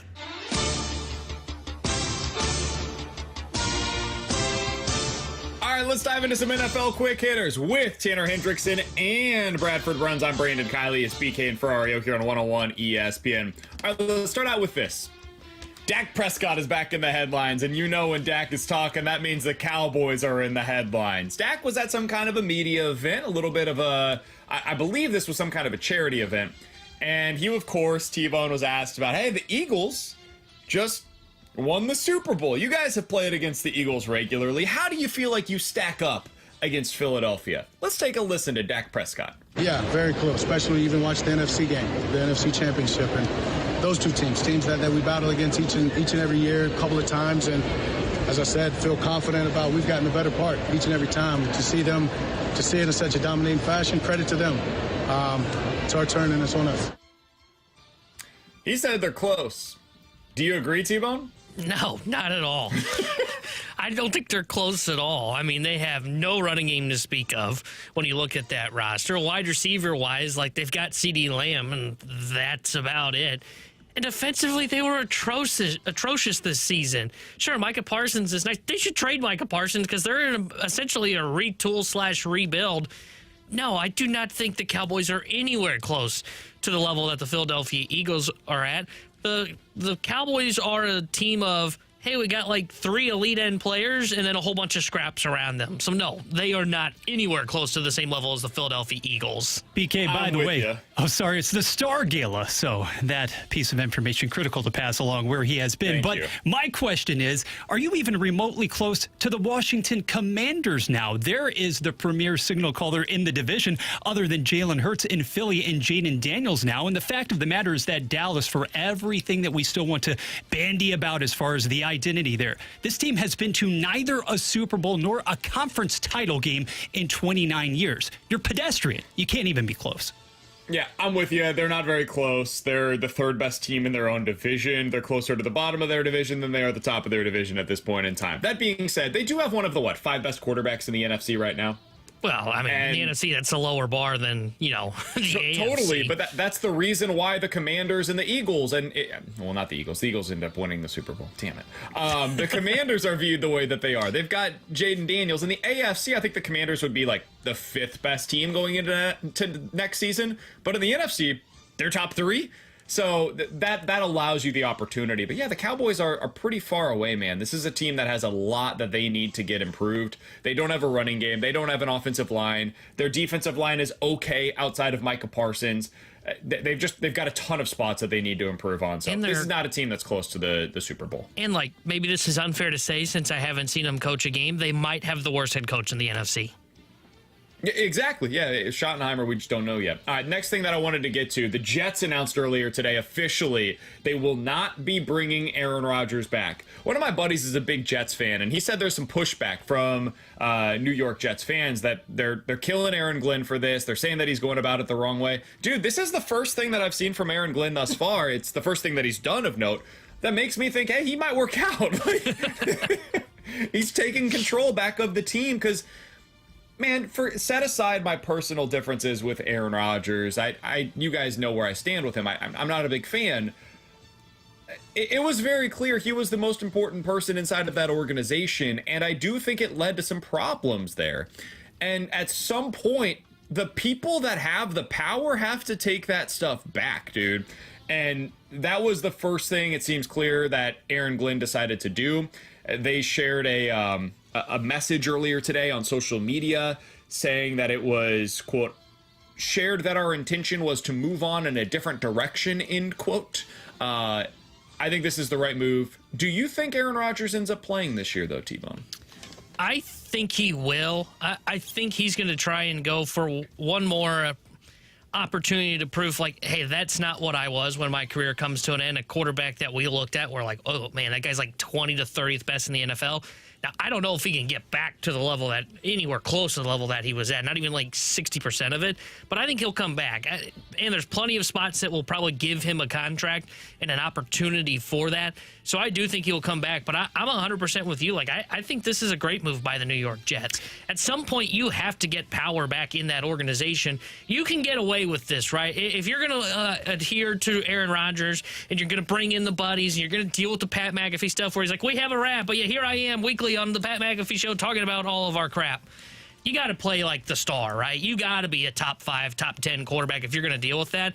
Otherwise, you're just rotting as an organization where you've got this guy with all the power, and he's nowhere close to the level that he needs to be performing at. The bottom line is that he won 6 of 18 starts in the Big Apple. And my question for you guys is, who's the pivot here for the Jets, namely? Oh, great, you have Taylor on the roster. That means nothing. When you had somebody going last season in Rodgers with the 25th total QBR, even though he had a decent December, to whom does this organization turn next with the head coach in Glenn? I think the answer is one of two things. One, you tank, and you just end up with a terrible draft pick this year, and you hope that next year there's somebody worthwhile with the top 3 pick that you end up getting. 2, you go with a young guy this year. I don't know who that would be. They pick 7th right now. You can move up from 7 to 3, 4, 5, something like that. Get one of Shedeur Sanders or Cam Ward, one of those guys. I don't know that those would be the quarterbacks that I would be interested in, but if you're in that spot, like the Jets, the Vegas Raiders, the New York Giants, maybe Cleveland, depending on what they decide to do, these are teams that are in pretty desperate need of a quarterback, and I think all of them are in play for some of those. Really just the 2 quarterbacks that are potentially going to be top 5 picks this year. Yeah, I think if you're the Jets, to me, I would tank for next year. I would go out and I would sign some stopgap quarterback like a Jameis Winston, for example, when he hits the market. Just because, like, I look at this quarterback class, I go, I don't know if those guys are the answers, Shedeur or Cam Ward. So I'll sign a stopgap guy, gives us some level of competence at the quarterback position for next year, and we'll tank and we'll see if we can get a high pick next year. Cousins, maybe? Fields? Cousins would be interesting for them. I could see that as a 1-year stopgap situation. I could totally see that. And if he gets cut, he'll be like in the Russell Wilson category where he'll sign for like league minimum. Russ is another one that comes to mind as a potential, again, stopgap option. I like the way that you phrased that, Bradford. All right, last thing that I wanted to get to here. There's a piece on ESPN.com. I really like reading Bill Barnwell because he's a nerd like myself, and he just goes so far deep into every single one of these. So earlier today, he had his definitive piece on Myles Garrett, what he's worth, which teams make sense for him. He went through like the history of superstar players getting traded in the NFL. It's great. It's well worth your time. But I'm going to boil it down to the very biggest takeaway that he had here. He has 7 teams that fit into the 2 categories of either Myles Garrett makes sense because he would put them over the top, or this is the sweet spot. These are the 3 teams that, in Bill Barnwell's opinion, make the most sense for Myles Garrett. I'm going to read these for you, T-Bone. You tell me which team you think makes the most sense for Myles Garrett in your mind. The 4 teams that he says, hey, Myles Garrett could put him over the top: Buffalo Bills, Detroit Lions, LA Chargers, and Philadelphia Eagles as the 4th team.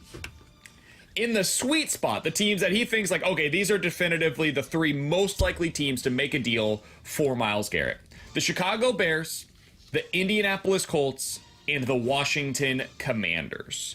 In your opinion, which of those teams makes the most sense in a Myles Garrett trade? So I don't actually like the Buffalo fit, just because, though that was their problem of not getting to Mahomes, as we saw the Eagles had plenty of doing with Mahomes, they had their way. Buffalo still needs a playmaker.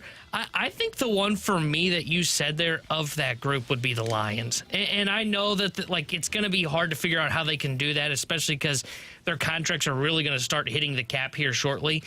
But when you think of Hutchinson coming back from his injury and then Garrett on the opposite side of him, I don't know how that defense doesn't take that next step forward. They'll be healthy again next year. I think that's the spot. You got the playmakers on the offensive side of the ball. Myles Garrett comes in and helps you on the defensive end. It could be a lot like what Bosa and Mack for the Chargers, where they just have 2 guys that are coming on the side. You can't now double team one or the other. So that is the spot for me. I think that's the one where you put him on that team. It takes them to the next level, and I think they can potentially take down the Philadelphia Eagles. I don't think the Eagles need him. I mean, I think the Super Bowl showed you they don't need him. It'd almost be overkill to go out and acquire him. It would definitely be a situation of the rich getting considerably richer. I love the notion of Detroit as well. And then going down the list just a little bit too, BK, you've talked about it on the show a lot over the past few weeks. If you're targeting a team, identifying a team like Washington, for example, you've got this finite window to be able to basically make that run or pay for for guys, both literally and figuratively, to surround that franchise quarterback in Daniels. That window doesn't go forever. So if you're leaning more toward going the direction of all in, I think Washington would actually make a lot of sense too. Dude, I had not thought about the possibility of the Eagles doing this, and now I can't unsee it.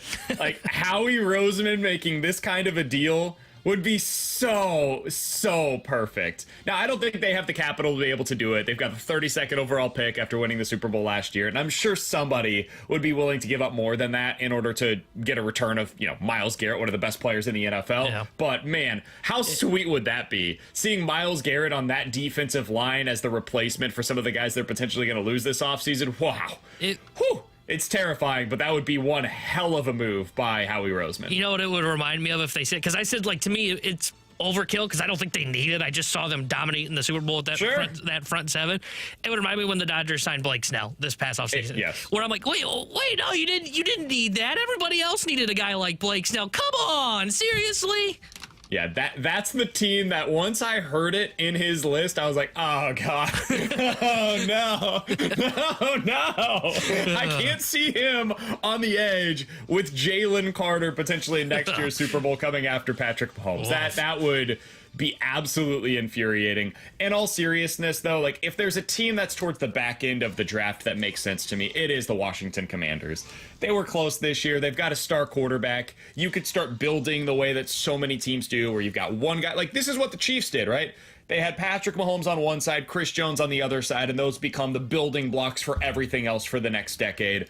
That's what Washington would potentially be trying to do there. It's a lot. You're going to have to pay a boatload of money, but you've got Jaden Daniels on that rookie deal. I think it would make a lot of sense. So if they're willing to take that low of compensation, maybe a first-round pick this year, 29 overall, and then another first-round pick next year, I think they're the team to me that makes the most sense to be able to make a move like this. All right, with Tanner Hendrickson and Bradford Bruns, I'm Brandon Kiley. You're listening to BK and Ferrario here on 101 ESPN. In about 15 minutes, we'll play a game of Believe It or Not. You guys give us a scenario. We will tell you if we are believing it or not here on 101 ESPN. But next, it's time for the Junk Drawer here on 101 ESPN. The NBA All-Star Game is on ESPN Sunday night. Coverage starts at 6. Your destination for the NBA in St. Louis is 101 ESPN.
It's BK and Ferrario on 101 ESPN. Let's open it up. A junk drawer with BK and Ferrario.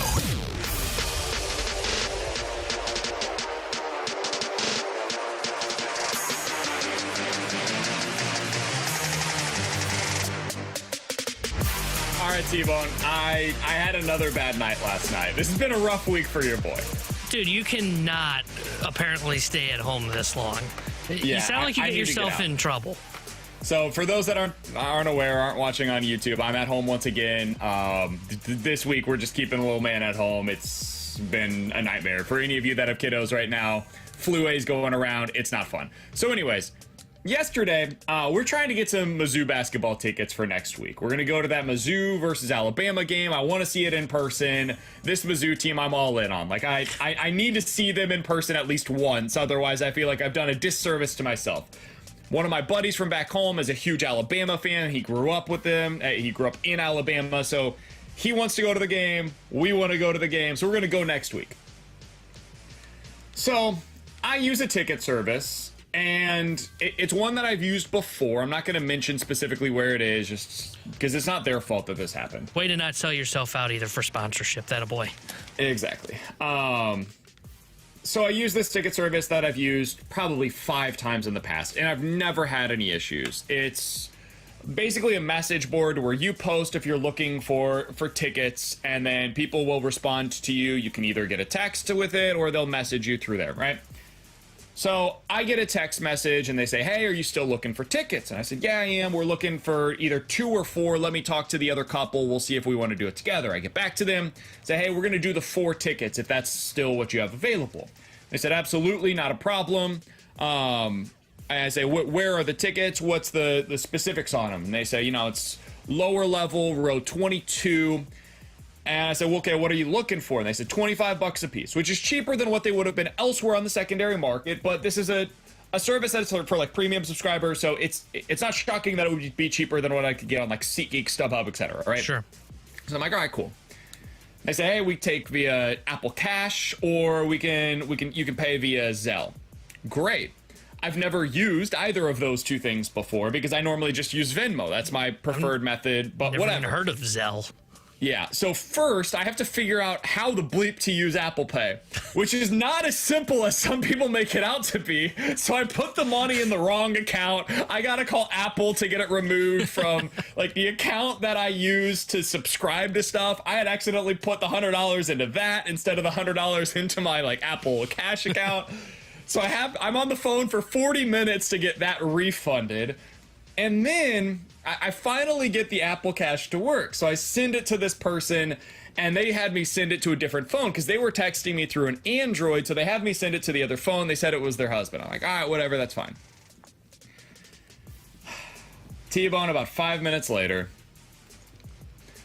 I realize I think something fishy is going on here. Because they haven't sent me the tickets. They haven't sent me the tickets yet. The whole Zelle thing would have told me that, but yeah. Yeah. Well, they respond to me and they're like, hey, this is my husband. He's the one that's got the tickets. He's on his way home from work right now.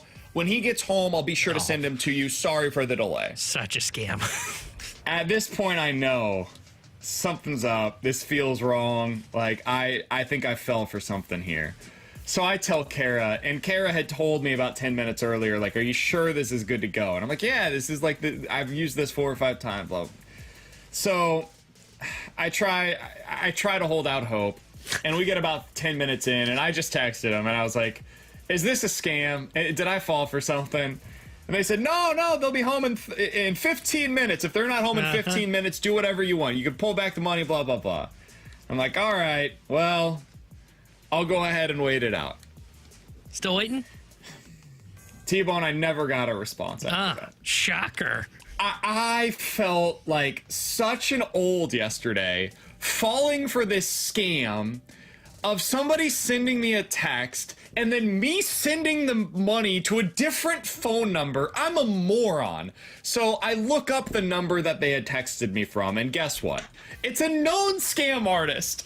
They had done this on another page where somebody else fell for it. I'm such an idiot, dude. Somebody in the YouTube chat, Ryan, said, hey, BK, I need your social security number as well. I know. I'm so stupid. I have never been more disappointed in myself. I was so much more disappointed yesterday than I was with the ceiling fan incident from the other day.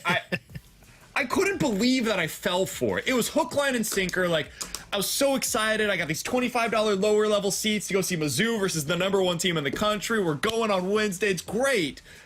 I could not believe that ended up happening. I love what Bazooka Tooth 75 says in the YouTube chat. I can't believe this gamer wasn't honest with you. Yeah, I can't believe they weren't either. BK, everything that you just said about that, before I even knew where you were going, when you mentioned like Zelle and all of this and like waiting for someone to get, it sounded so much like a scam. I cannot believe you fell for that. And I've learned ever since the whole Ryan Braun on the show incident of if there's a second phone number involved of like, oh, reach out to this other number or send something to this. I, for now on, have learned my lesson of that is not who I think I'm talking to. BK, I'm surprised you didn't get a note about a diplomatic disaster along the way. All this to see Somebody on the text line said, welcome to the old club, BK. Somebody else said, don't worry, BK, you were an idiot well before this. Somebody else, hey, BK, for no reason, what was your first pet's name? Oh, BK. Somebody else, BK, this happened to me during the football season. I did it for the Auburn game, but I used Venmo and did goods and services, so I did get my money back from Venmo. Yeah, I'm going to go ahead. Like, I can request the money back. I can dispute the transaction for my bank. So, like, I should be able to get the money back. That's not so much the problem. It's more about knowing you fall for it. Exactly. You just feel so ashamed, so embarrassed, and you're like, I've heard of this stuff. It's not foreign to me. I know how these bad actors go about it, and I still fell for it. And it's just, man, that's what's embarrassing, is that I was the guy that they ended up getting hook, line, and sinker, and it's on me. Like, there's nobody else that I can blame for this. It's 100% on me. It's so freaking embarrassing, dude. So embarrassing. I can't believe you fell for that. You know, maybe I shouldn't be surprised. I don't know how I feel. I thought you'd be clever enough not to fall for this. Somebody else from the 618. Guys, $25 for lower level against the #1 team in the country. What could have gone wrong? $100 per ticket minimum for those. You'd be surprised. The tickets are actually relatively inexpensive next week. Like, I could get $65 lower level tickets right now going to some of the secondary markets. $25 was cheap, and I was a little surprised by that. Not going to lie to you. Yeah, I was going to say, when you said that number, that felt kind of low to me. Yeah, but it's a midweek game. It's a Wednesday night game in Columbia, and I think it's actually a late start as well, if I'm not mistaken. It is. So these are typically the games that end up not doing as well from an attendance / secondary market standpoint. So, you know, that was my thought process, at least, and obviously I'm an idiot, so what do I know? All right, with that, Tanner Hendrickson and Bradford Bruns, I'm Brandon Kiley. It's BK and Ferrario here on 101 ESPN. Hopefully at some point I will be less of an idiot and do fewer stupid things, and that will probably happen when I'm back at work, which is, I think, going to take place tomorrow. Coming up next, we want to hear from you. The mic drop feature is on the 101 ESPN app. It's the Scott Lee Heating mic drop feature on the 101 ESPN app. Earlier today, T-Bone and I had differing thoughts on Nolan Arenado. He had 5 teams on his trade list that he was willing to go to. He declined the deal to the Houston Astros. You have now found out that the Yankees feel unlikely. The Red Sox are definitely not an option. Dodgers are not interested. And the Padres seemingly have no money left over. So 4 of the 5 teams are probably not an option for Arenado. They're also 4 of the best teams in Major League Baseball. So for me, it speaks to the fact that maybe he doesn't like really want out of St. Louis as bad as it feels like. How are you feeling about Arenado? How has this offseason, if at all, changed your opinion of him and the Cardinals? We'll talk about that, hear from you guys on the mic drop feature next year on 101 ESPN. Jamie Rivers Stars here, and this week I am giving away a signed Colton Parayko number 55 jersey away. It is awesome. Big old Colt 55, that slap shot from the blue line. Now you can wear the same jersey that he wears, and it's signed. And all you have to do to get entered to win this autographed jersey is go to 101ESPN.com or visit 101, the mobile app powered by Dobbs Tire and Auto Centers.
Men, trouble in the bedroom? Not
St. Louis Blues hockey can be heard exclusively on 101 ESPN. Get the info you need before and after every Blues game with a First Community pre- and post-game show. First Community Credit Union, calling St. Louis home for 90 years and powered by Scott Lee Heating Company.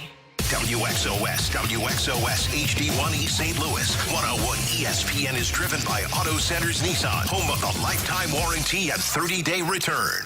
Giving you the picture, the real big St. Louis sports picture. It's BK and Ferrario on 101 ESPN.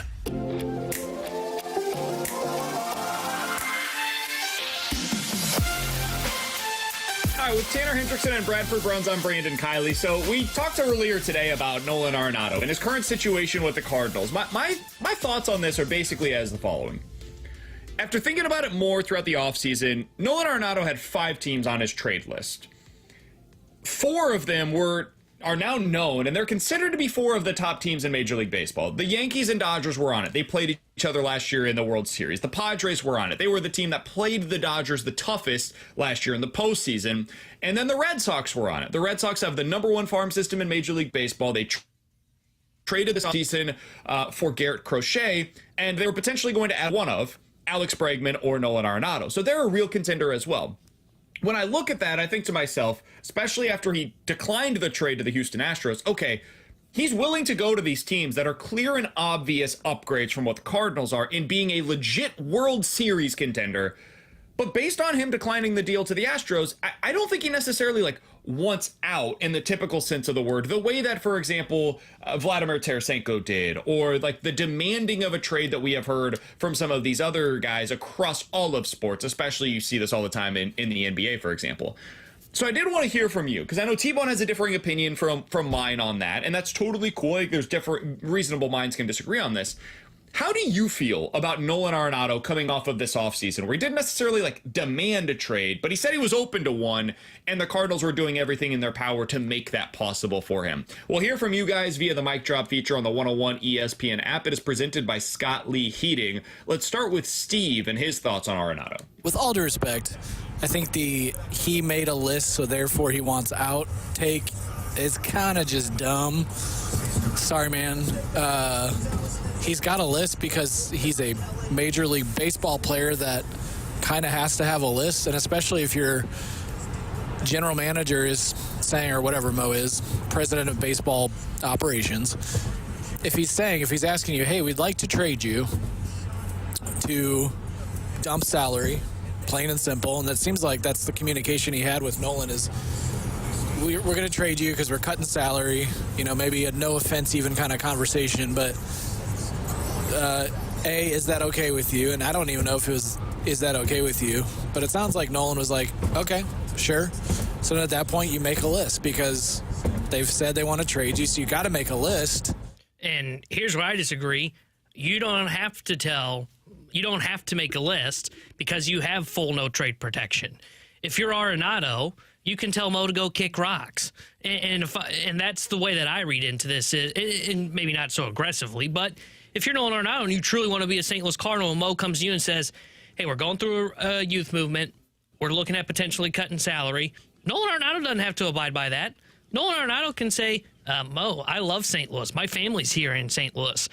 I'm not going anywhere. And he could have joined in what Sonny Gray said. He could have joined in what Wilson Contreras said and said, no, I'm not going to go anywhere. And that's where I come from. I think if he really wanted to be a St. Louis Cardinal, there would be no list. It would be the same comments of, I'm going to be a Cardinal just like Sonny Gray does, like Wilson Contreras wants to be. I want to see this youth movement through. I think this is a lot like the Vladdy situation where it was, hey, I want out, try and find me a trade. And when the Cardinals, and in the Blues case, said we can't find a partner, he said, okay, well, I'm going to play because I have to play, and I'm going to build my value up. But the moment a trade's there, I want to go to a contender. And that's the way I read into it, because he could have denied making a list to leave St. Louis. Yeah, but if you were in Arenado's situation, wouldn't you do the same? If your team told you, hey, we're open to moving you, I feel like it's almost incumbent upon me if I'm in Nolan, I'll put myself in Nolan Arenado's shoes, right? If you're telling me, hey, you've got an opportunity to go elsewhere, where would you want to go? I probably would do what Arenado did, where I would say, even if I didn't want to be traded necessarily, you're telling me I've got a chance to aspire for more? Well, then I'm going to try. Like, I might as well say, yeah, I'll go to, I don't know, the two teams that went to the World Series last year. I'll go to San Diego because it's in Southern California and they're a real contender. I'll go to LA because that's home. And then we don't know what that fifth team is. Maybe that's a little different. Maybe that would change my perspective on this a bit. But those four teams, like, it makes all the sense in the world to me. I, too, would put myself into Nolan Arenado's shoes and would ask to be on one of those four teams. The Boston Red Sox as well. One of the teams, again, as I've said earlier, really good team. Best farm system in baseball, made a big move this offseason. Makes sense that they would be one. Oh, and it's a perfect ballpark for the way that he plays. Fly ball hitter, more pull power than anything else. Just hit 100 doubles off of the green monster. Like, that's, yeah, it makes all the sense in the world for a player like him. So that's why I view it the way that I do. But let's hear from Nick. Let's go out to the mic drop feature. Hear from Nick. He's a guy that if the vibes are good, if the team is winning, he is all in. He's fiery, everything. But even if he's in a funk at the plate and the team's not playing well, it will spiral and it will get worse over the course of time. That's what I haven't liked about it. If he gives some of that care now for this young team and be's that leader since he's not going anywhere, or if they can maybe trade him at the deadline, then they can be okay. Because I do believe in some of these young players. I just don't like how he is stealing PT away. Like, Gorman should be at third. We should get Donnie at second. I think Burleson at first, better defender. Him and Willie switch off at DH. Herrera, Nootbaar, Scott, and Walker. I just think Nolan had a great 2022, pretty good 2021. He was bad because the team was bad the last 2 years. He's not a Cardinal Hall of Famer. He will still go in the Hall of Fame as a Rocky, even though it seemed like he was going to go in as a Cardinal when he got traded here and he was going to stay here. It hasn't worked out, but I do think he semi wants to stay. He doesn't want to uproot his family. I can agree to some of that of maybe he doesn't.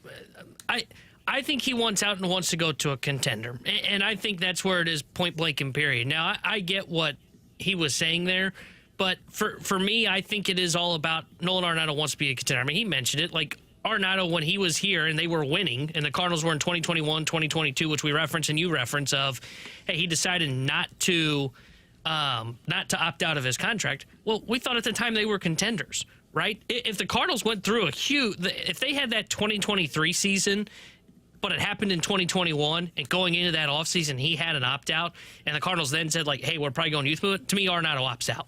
And I think that's where this comes from. I think he's a guy that wants to play on a winning organization, and for him, I think he looks at the Cardinals and say, that's not them. I will report if I have to report, but get me out of town. I want to go play for a winner. But, again, like, if that was the case, if he just wanted out, you would have more than 5 teams on this list. And that is where I think that our logic is falling a little bit short here. If he truly just wanted out and wanted to go to a good team, he would have Arizona and San Diego and LA and Chicago and Milwaukee and Philadelphia and Atlanta and New York and Texas and Houston and Cleveland and maybe even Kansas City and New York and Baltimore and Boston and maybe even Toronto on his list. It's damn near half the league, maybe even a little bit more than half the league that I just listed. And you could make a pretty strong argument that all of the teams that I just listed should be expected heading into the year to be better than the St. Louis Cardinals. But that's not the case. He did not say that all of those teams are of interest to me.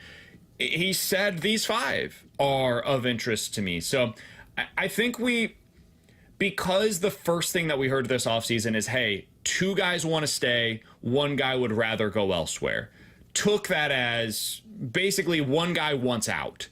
And after seeing the way that this offseason has played out, I don't know. I actually would say that I don't believe that that is the way that this has actually gone down. I think 1 guy said, I'm open to leaving. And the other guys say, I don't want to go anywhere. My family is comfortable with where we're at right now. I also think it's worth noting, one of those 2 guys in Sonny Gray said, I'm open to that changing as the season progresses here. Sonny basically said, I think this team can be better than people believe on the outside. And if I'm wrong, I will reassess my decision as we get through the regular season. So it's not as if Sonny was the guy that was out here being like, I'm saying it with my chest, I will finish my career with the St. Louis Cardinals. So that's worth noting as well. I've reassessed my position on how much Nolan Arenado wants out. And you mentioned, like, if he truly wants out, then he should he would expand his list. And I'll go back to the Vladdy situation, right? Vladdy wanted out. Vladdy, we could have said the same thing about Vladdy then, right? Well, if Vladdy truly wants out, then he should expand his list. And Vladdy said, no, I'll play with the Blues, and until somebody on my list becomes somebody that has interest in me, then get me to that team. And that's where I fall on this situation of, I think that's what it is for Nolan Arenado. I think it is, hey, I'm not going to expand my list. These are the spots that I want to go to. I prefer to be on those teams rather than here in St. Louis.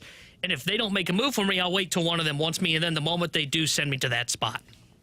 With Tanner Hendrickson and Bradford Bruns, I'm Brandon Kiley. If you guys want to get involved in the show, the way to do so, 314-399-9646. That's the Air Comfort Service text line. Also on YouTube at youtube.com/101ESPN STL. Coming up in 15 minutes, did today's interview with Ollie Marmol change your perspective on him at all? We'll talk about that in just a little bit, but believe it or not, is coming up next year on 101 ESPN. 101 ESPN is powered by Kaufman Townsley St. Louis's injury lawyers. Call 314-500-5000.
We're right back to more of it. It's BK and Ferrario on 101 ESPN.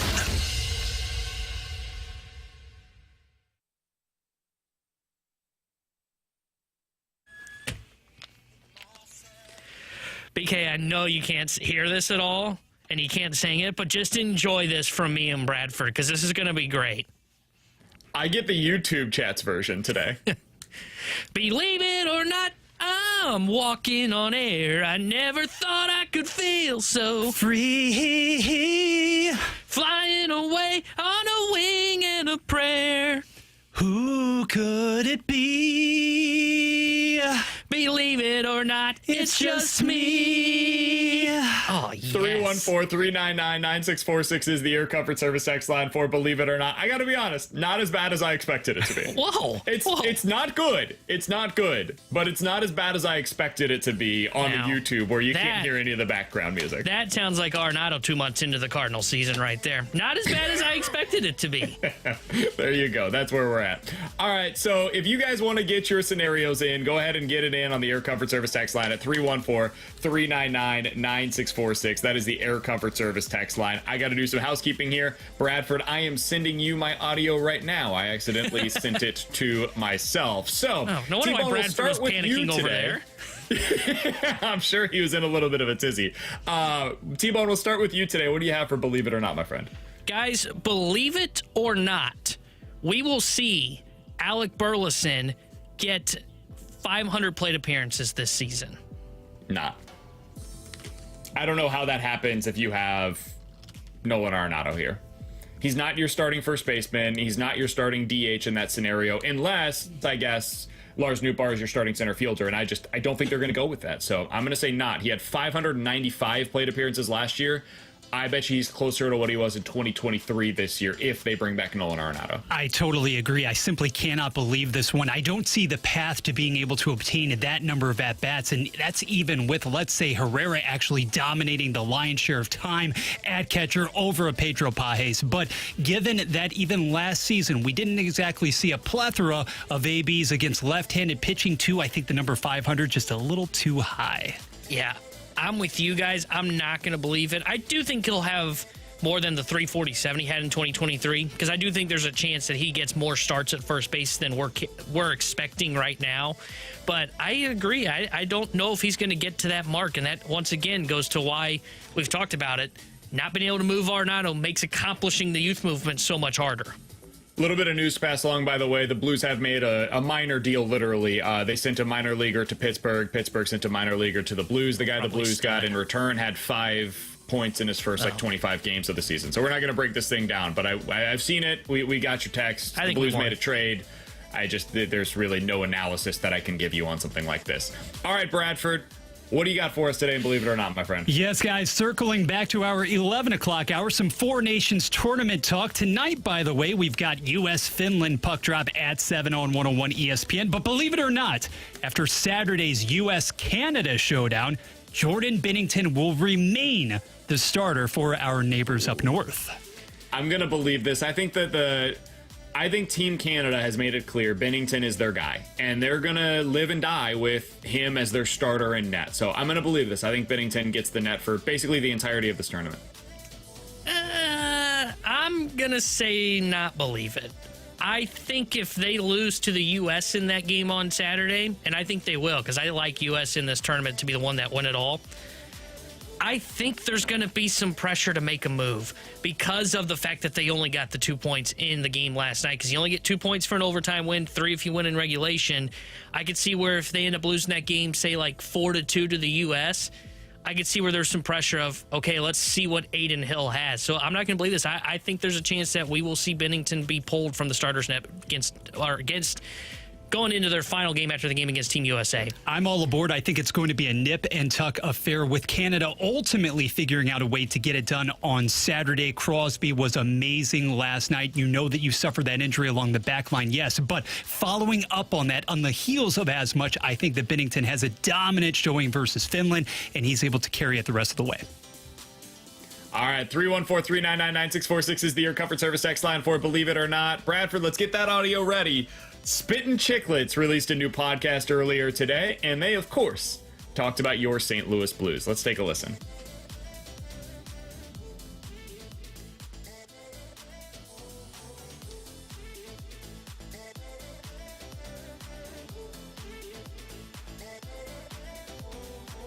A warrior, a Stanley Cup champ, a captain who's signed for 3 more seasons after this one at 6.5. Apparently, it would take a haul, but I guess with how the Blues have gone they're maybe thinking of shopping him. I don't know why you would do that. Man, it would take a lot to trade your captain. I heard he's rumored to Edmonton, and then I also heard Vegas. Oh, my God. Oh, God. Yeah, Vegas is linked to every big trade, though. And every year they do something that nobody saw coming. If they all of a sudden at the deadline got Braden Shen, that may be the end of me, knowing that friggin' Edmonton's going to have to play him in the second round. All right. 314-399-9646 is your comfort service text line. Here's my believe it or not, because we've done the whole like, will he or won't he get traded? Believe it or not, if Braden Shen gets traded, we'll be shocked by the return that the Blues get. Because every time I hear somebody within hockey talk about him, they all believe he is a huge asset that the Blues could be able to get a lot for at the deadline. Believe it or not, we would be surprised by the return if Braden Shen is indeed dealt. In a good way. Yeah. I'm going to say not, because I don't understand how they get this big return that everybody's talking about.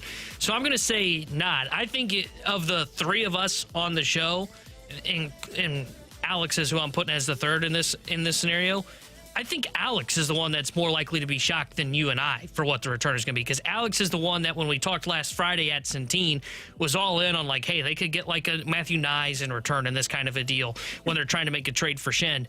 I don't think they're getting that, and that's the kind of thing that would shock me. So I'm going to say not believe it. I think Alex is the one that would be more shocked by the return in a bad way. I'm saying, no. I'm saying the opposite. Like, I think that based on everything that I'm hearing from hockey people, you and I are in the wrong, T-Bone. Hockey people value Braden Shen in a way that we did not.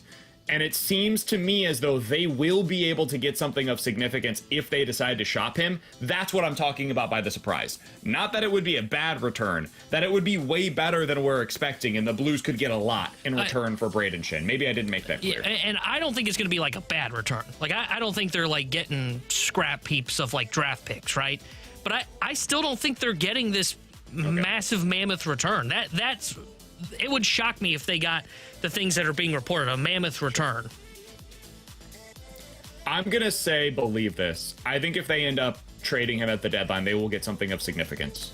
And it'll surprise me. It would. I relative to what I thought whenever we first had these conversations, it surprises me. But there's certain guys that, based on play style, winning pedigree, whether I value it or not, people in hockey do, man. That leadership play style, the fact that he's been there, done that in the postseason before, he plays down the middle, he's got the size, like all of that stuff lends itself to, man, there's going to be a real market for Braden Shen potentially if the Blues decide to go that direction. It just comes back to, man, what does that mean? Like, what are you getting in return? And given where you're at right now in your life cycle, is that what you want to do at the deadline more so than in the offseason? If you're the other team, not the Blues, that's where I think it gets interesting. And I will say this real quick, BK.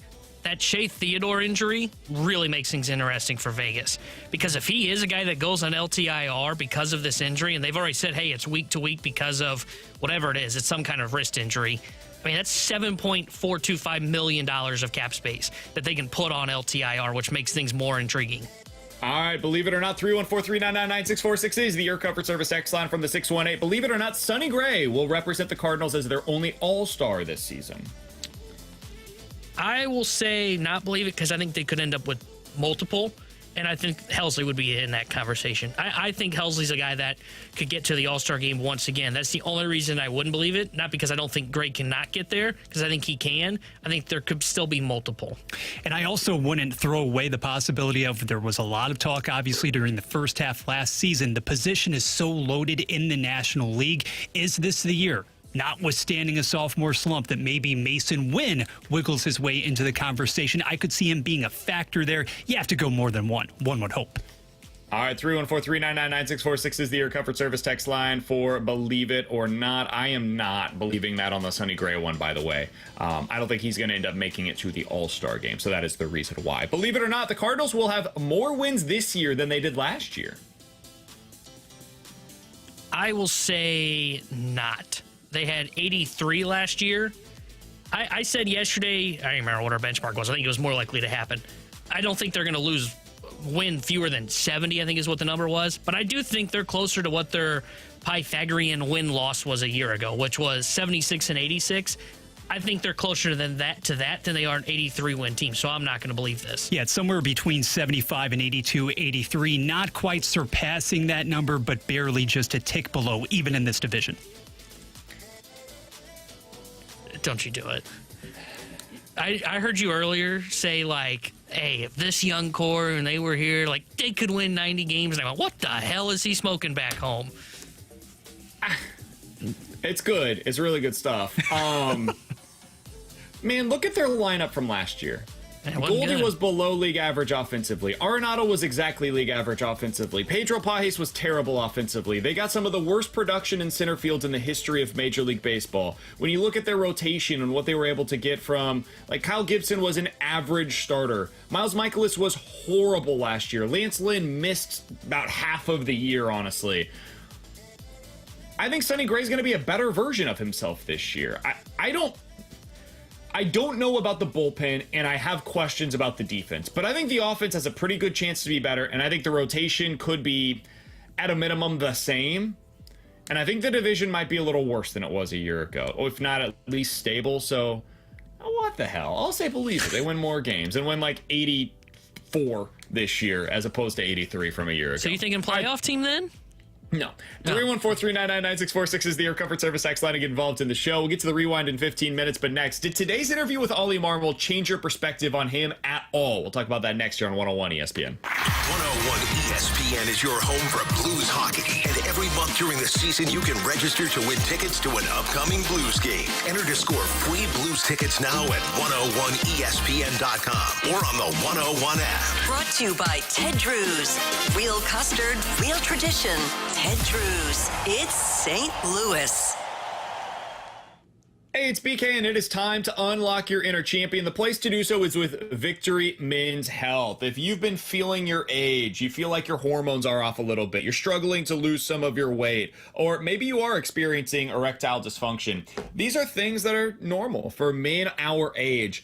And if those are things that you're experiencing, Victory Men's Health can help you out. Check them out today. They have 4 great locations across the St. Louis area, and they are online at victorymenshealth.com. If you want to read a little bit about what they can do, their website has all of that information. If you're experiencing multiple symptoms, you can actually take a quiz online to find out exactly what it is that potentially could be the right treatment for your specific symptoms. So check them out today. The website is super helpful, and if you want to book that first appointment, it's an incredibly easy process. Put in your name, email, phone number, tell them BK with 101 ESPN sent you, and then put in there on the message what it is that you'd like them to do to unlock your inner champion. Super easy process. It's a great place to go. They'll unlock your inner champion. Again, 4 great locations across the St. Louis area, and you can check them out today online at victorymenshealth.com. That's victorymenshealth.com.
101 ESPN Sports Center.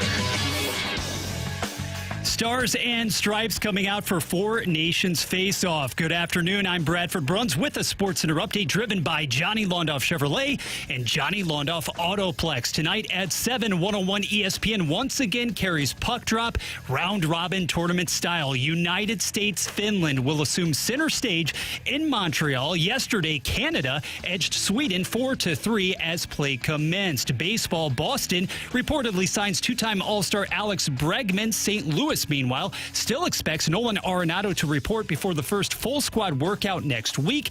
Manager Ollie Marmol likes his clubhouse constitution no matter what. He'll address it properly, and that I'm confident in. If it gets to the point where he walks through that door and we're rolling with Nolan at third, I have 100% confidence that he will address it in a way that is meaningful, and that clubhouse will respond in a way that is meaningful, and we'll get to work. This SportsCenter update was driven by Johnny Londoff Chevrolet and Johnny Londoff Autoplex. See them at londoff.com. Chevy, together we drive. Are you kidding me? This is exactly where you want to be listening to us. It's BK and Ferrario on 101 ESPN.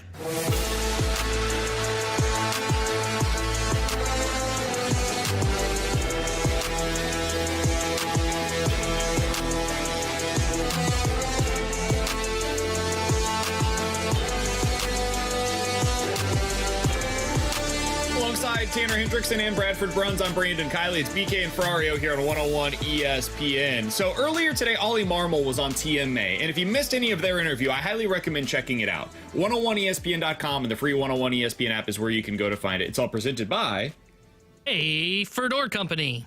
The 101 ESPN app is always presented by Dobbs Tire and Auto Centers as well. TMA is live out at Cardinal Spring Training all week long. You should make sure that you're checking out their interviews. But I thought the one with Ollie was particularly interesting, T-Bone, because it was the version of Ollie Marmol that we hear when we talk with him prior to games. And I don't think you see this version very often, because most of what the Cardinals fans see is his post-game interviews, right?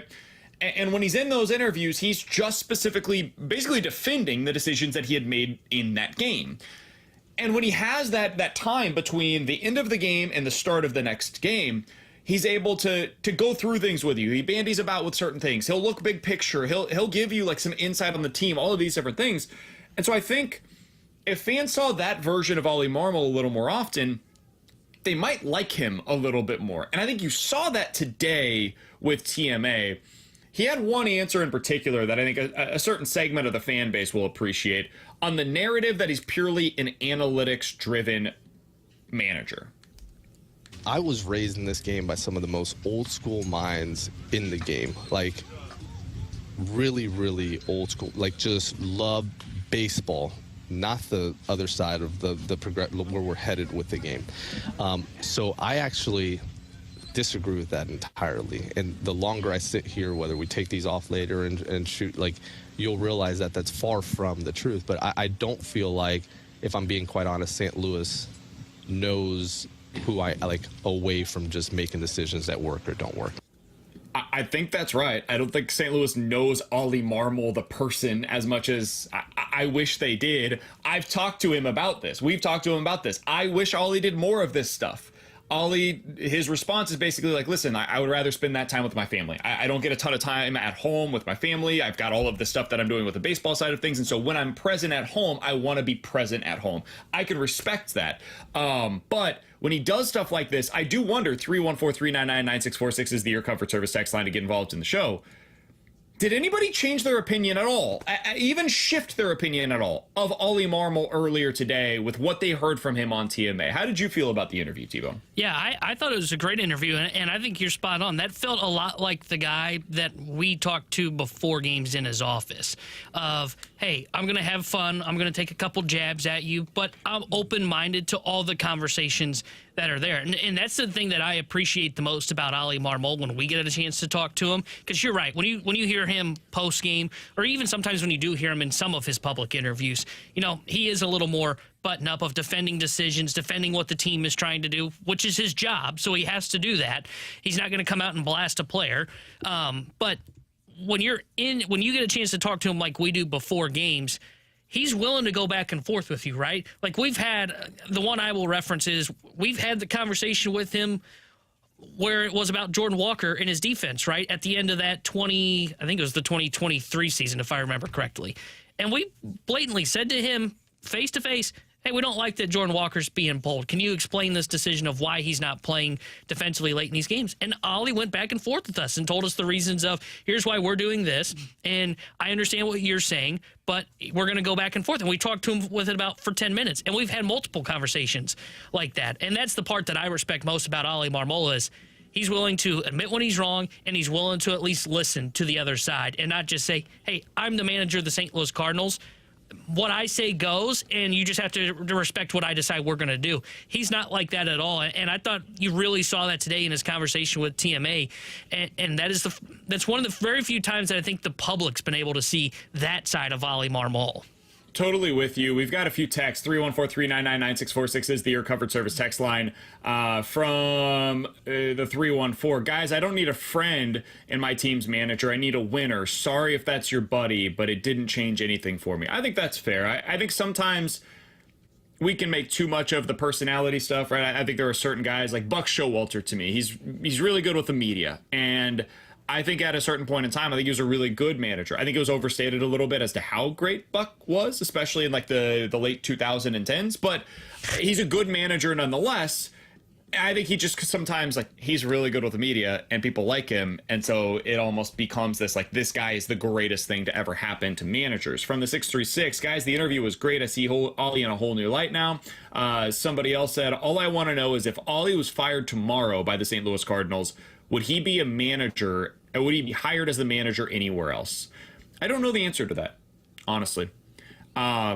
Maybe. I think Ollie is seen as a really good coach. And so I do think he would get a job almost immediately as a bench coach at a minimum. I think he's established that for himself.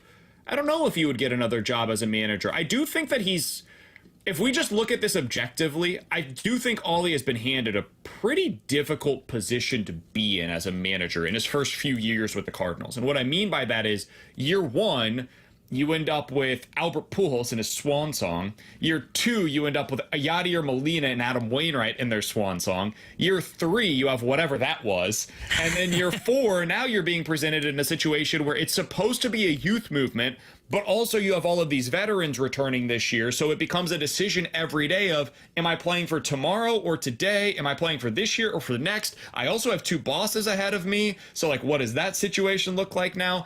I don't think he's been exactly handed like the prime opportunity to show exactly if he's a great manager or not. Yeah, I agree with that sentiment. I think he's been dealt a tough hand. And I think we've even had the conversation before of if the Cardinals did get to a youth movement, does that benefit Ollie Marmol? He can now do more of what he wants to do as a manager compared to when he had guys like Albert Pujols. And by the way, not just a swan song for Adam Wainwright, a very difficult swan song, right? A guy that clearly was not the same, but was still chasing after 200 wins.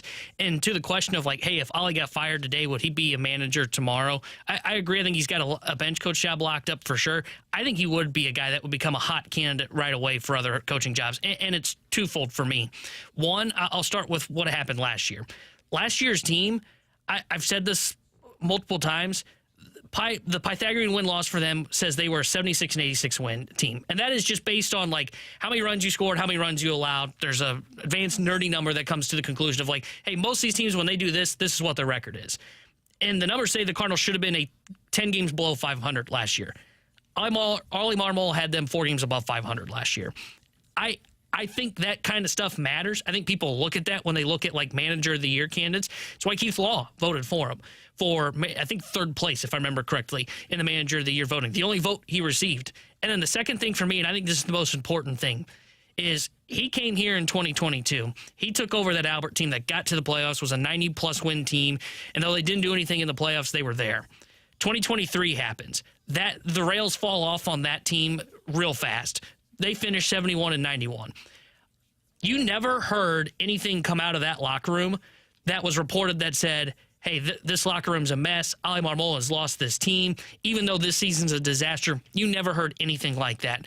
And the reason I bring that up is because if players really had a problem, that would get leaked to the media. And you saw that in I think it was San Francisco, that same season, where they ended up finishing below 500, and all these reports came out of, like, Gabe Kapler's lost the locker room. Guys are sitting in here playing cards. They don't know when they're going to be ready. You heard all this stuff get leaked out of the Chicago White Sox locker room when things went poorly in that organization, of guys sleeping in the bullpen. That never happened in St. Louis. During a 20 games below 500 season where they finished last in the National League Central and one of the worst seasons in Cardinals franchise history. And I think that says something about Ali Marmol and how he's able to keep a group of grown men together inside that locker room. From the 636, we'll get out of here on this. I'm afraid Ali Marmol is going to get the Drew Bannister treatment. He got handed a hard situation, will get fired when a better option comes available. Don't get me wrong, I love Montgomery and want him to be here, but it was a tough situation that I could see happening again.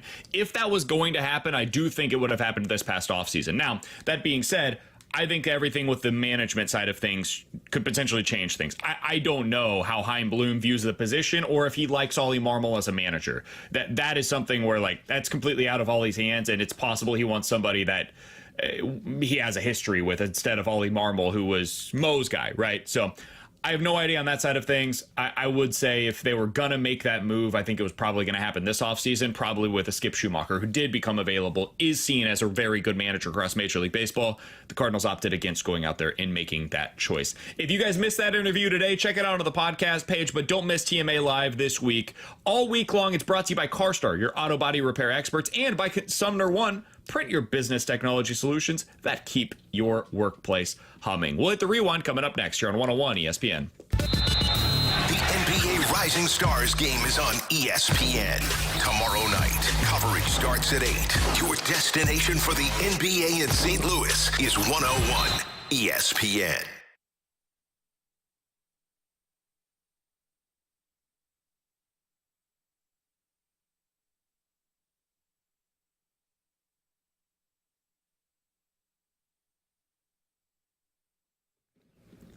Hey, it's BK for my friends over at Circus Sports in the state of Illinois. It is time to download the app today. If you have not done so, what are you waiting for? Pitchers and catchers have officially reported. It's time to get those futures bets in for Major League Baseball. And when you bet on them, you're going to want to do so with Circus Sports in Illinois. Why? Because they've got the best odds possible. If you want to bet on the Braves or the Phillies, for example, from the National League to win the World Series this year, both of them are at 12-1 on Circa. You make the exact same bet over on FanDuel, 9-1 or 11-1. What about in the American League? All right, you want to go with some more long shot bets. You don't want to put your investment in there for the entirety of the season to get no money in return, of course.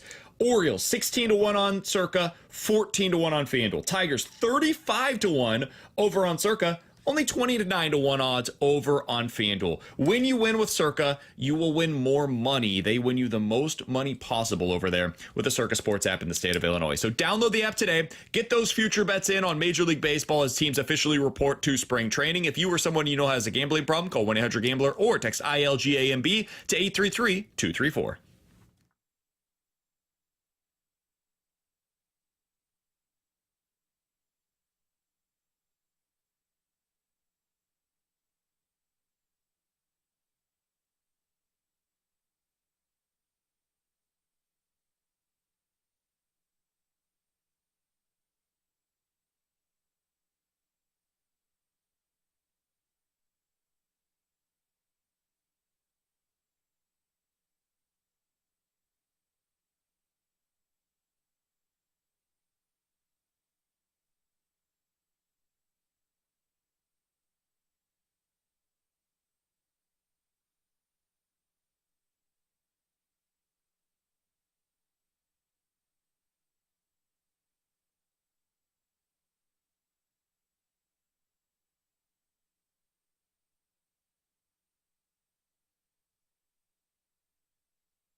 It's BK and Ferrario on 101 ESPN.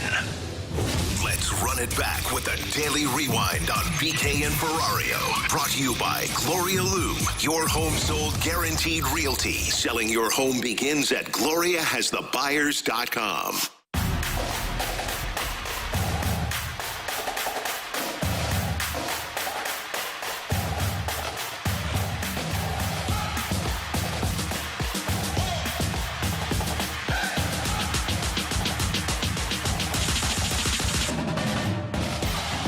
Hey, if you missed anything from today's show, be sure to check it out at the podcast page, 101ESPN.com, and the free 101 ESPN app are where you go to find it. It's all presented by Schaefer Door Company. Heat up St. Louis this Friday morning during the 25th annual Hardee's Rise and Shine fundraiser. Stop by any participating Hardee's in the bi-state area this Friday morning, and you could grab a sausage biscuit or an egg biscuit for just $1. 100% of the proceeds of all funds collected will help Heat up St. Louis, supporting people in need in both Missouri and Illinois. That's tomorrow morning at any participating Hardee's. Find out more information at 101ESPN.com. If you guys missed any of the show, we talked a ton about Nolan Arenado today, heard from some of you guys as well. A great interview as well with Katie Wu on exactly where things stand with Arenado and why she says, as of today, the odds are in favor of Arenado starting the season on the St. Louis Cardinals. We'll have plenty more on Arenado tomorrow for you guys. We will also talk a little bit more about the St. Louis Blues, and we'll react to tonight's Four Nations face-off game as well. For Tanner Hendrickson and Bradford Bruns, I think we're actually going to be together, T-Bone, tomorrow out at the Centene Community Ice Center. I'm Brandon Kiley. It's been great to talk to you guys today. We'll talk to you tomorrow at 11 a.m. The Fast Lane is coming up next right here on 101 ESPN. Tune in all week as the Morning After broadcasts live from Cardinals spring training in Jupiter, Florida. Tim, Doug, Martin, and Jackson are talking with players, coaches, and keeping you up to date on all things Redbirds from Roger Dean Stadium. Don't miss TMA Live from spring training all week. Brought to you by CarStar, your auto body repair experts. Locally owned with a nationwide guarantee. Visit CarStar.com and by Sumner One. Print and business technology solutions that keep your workplace humming.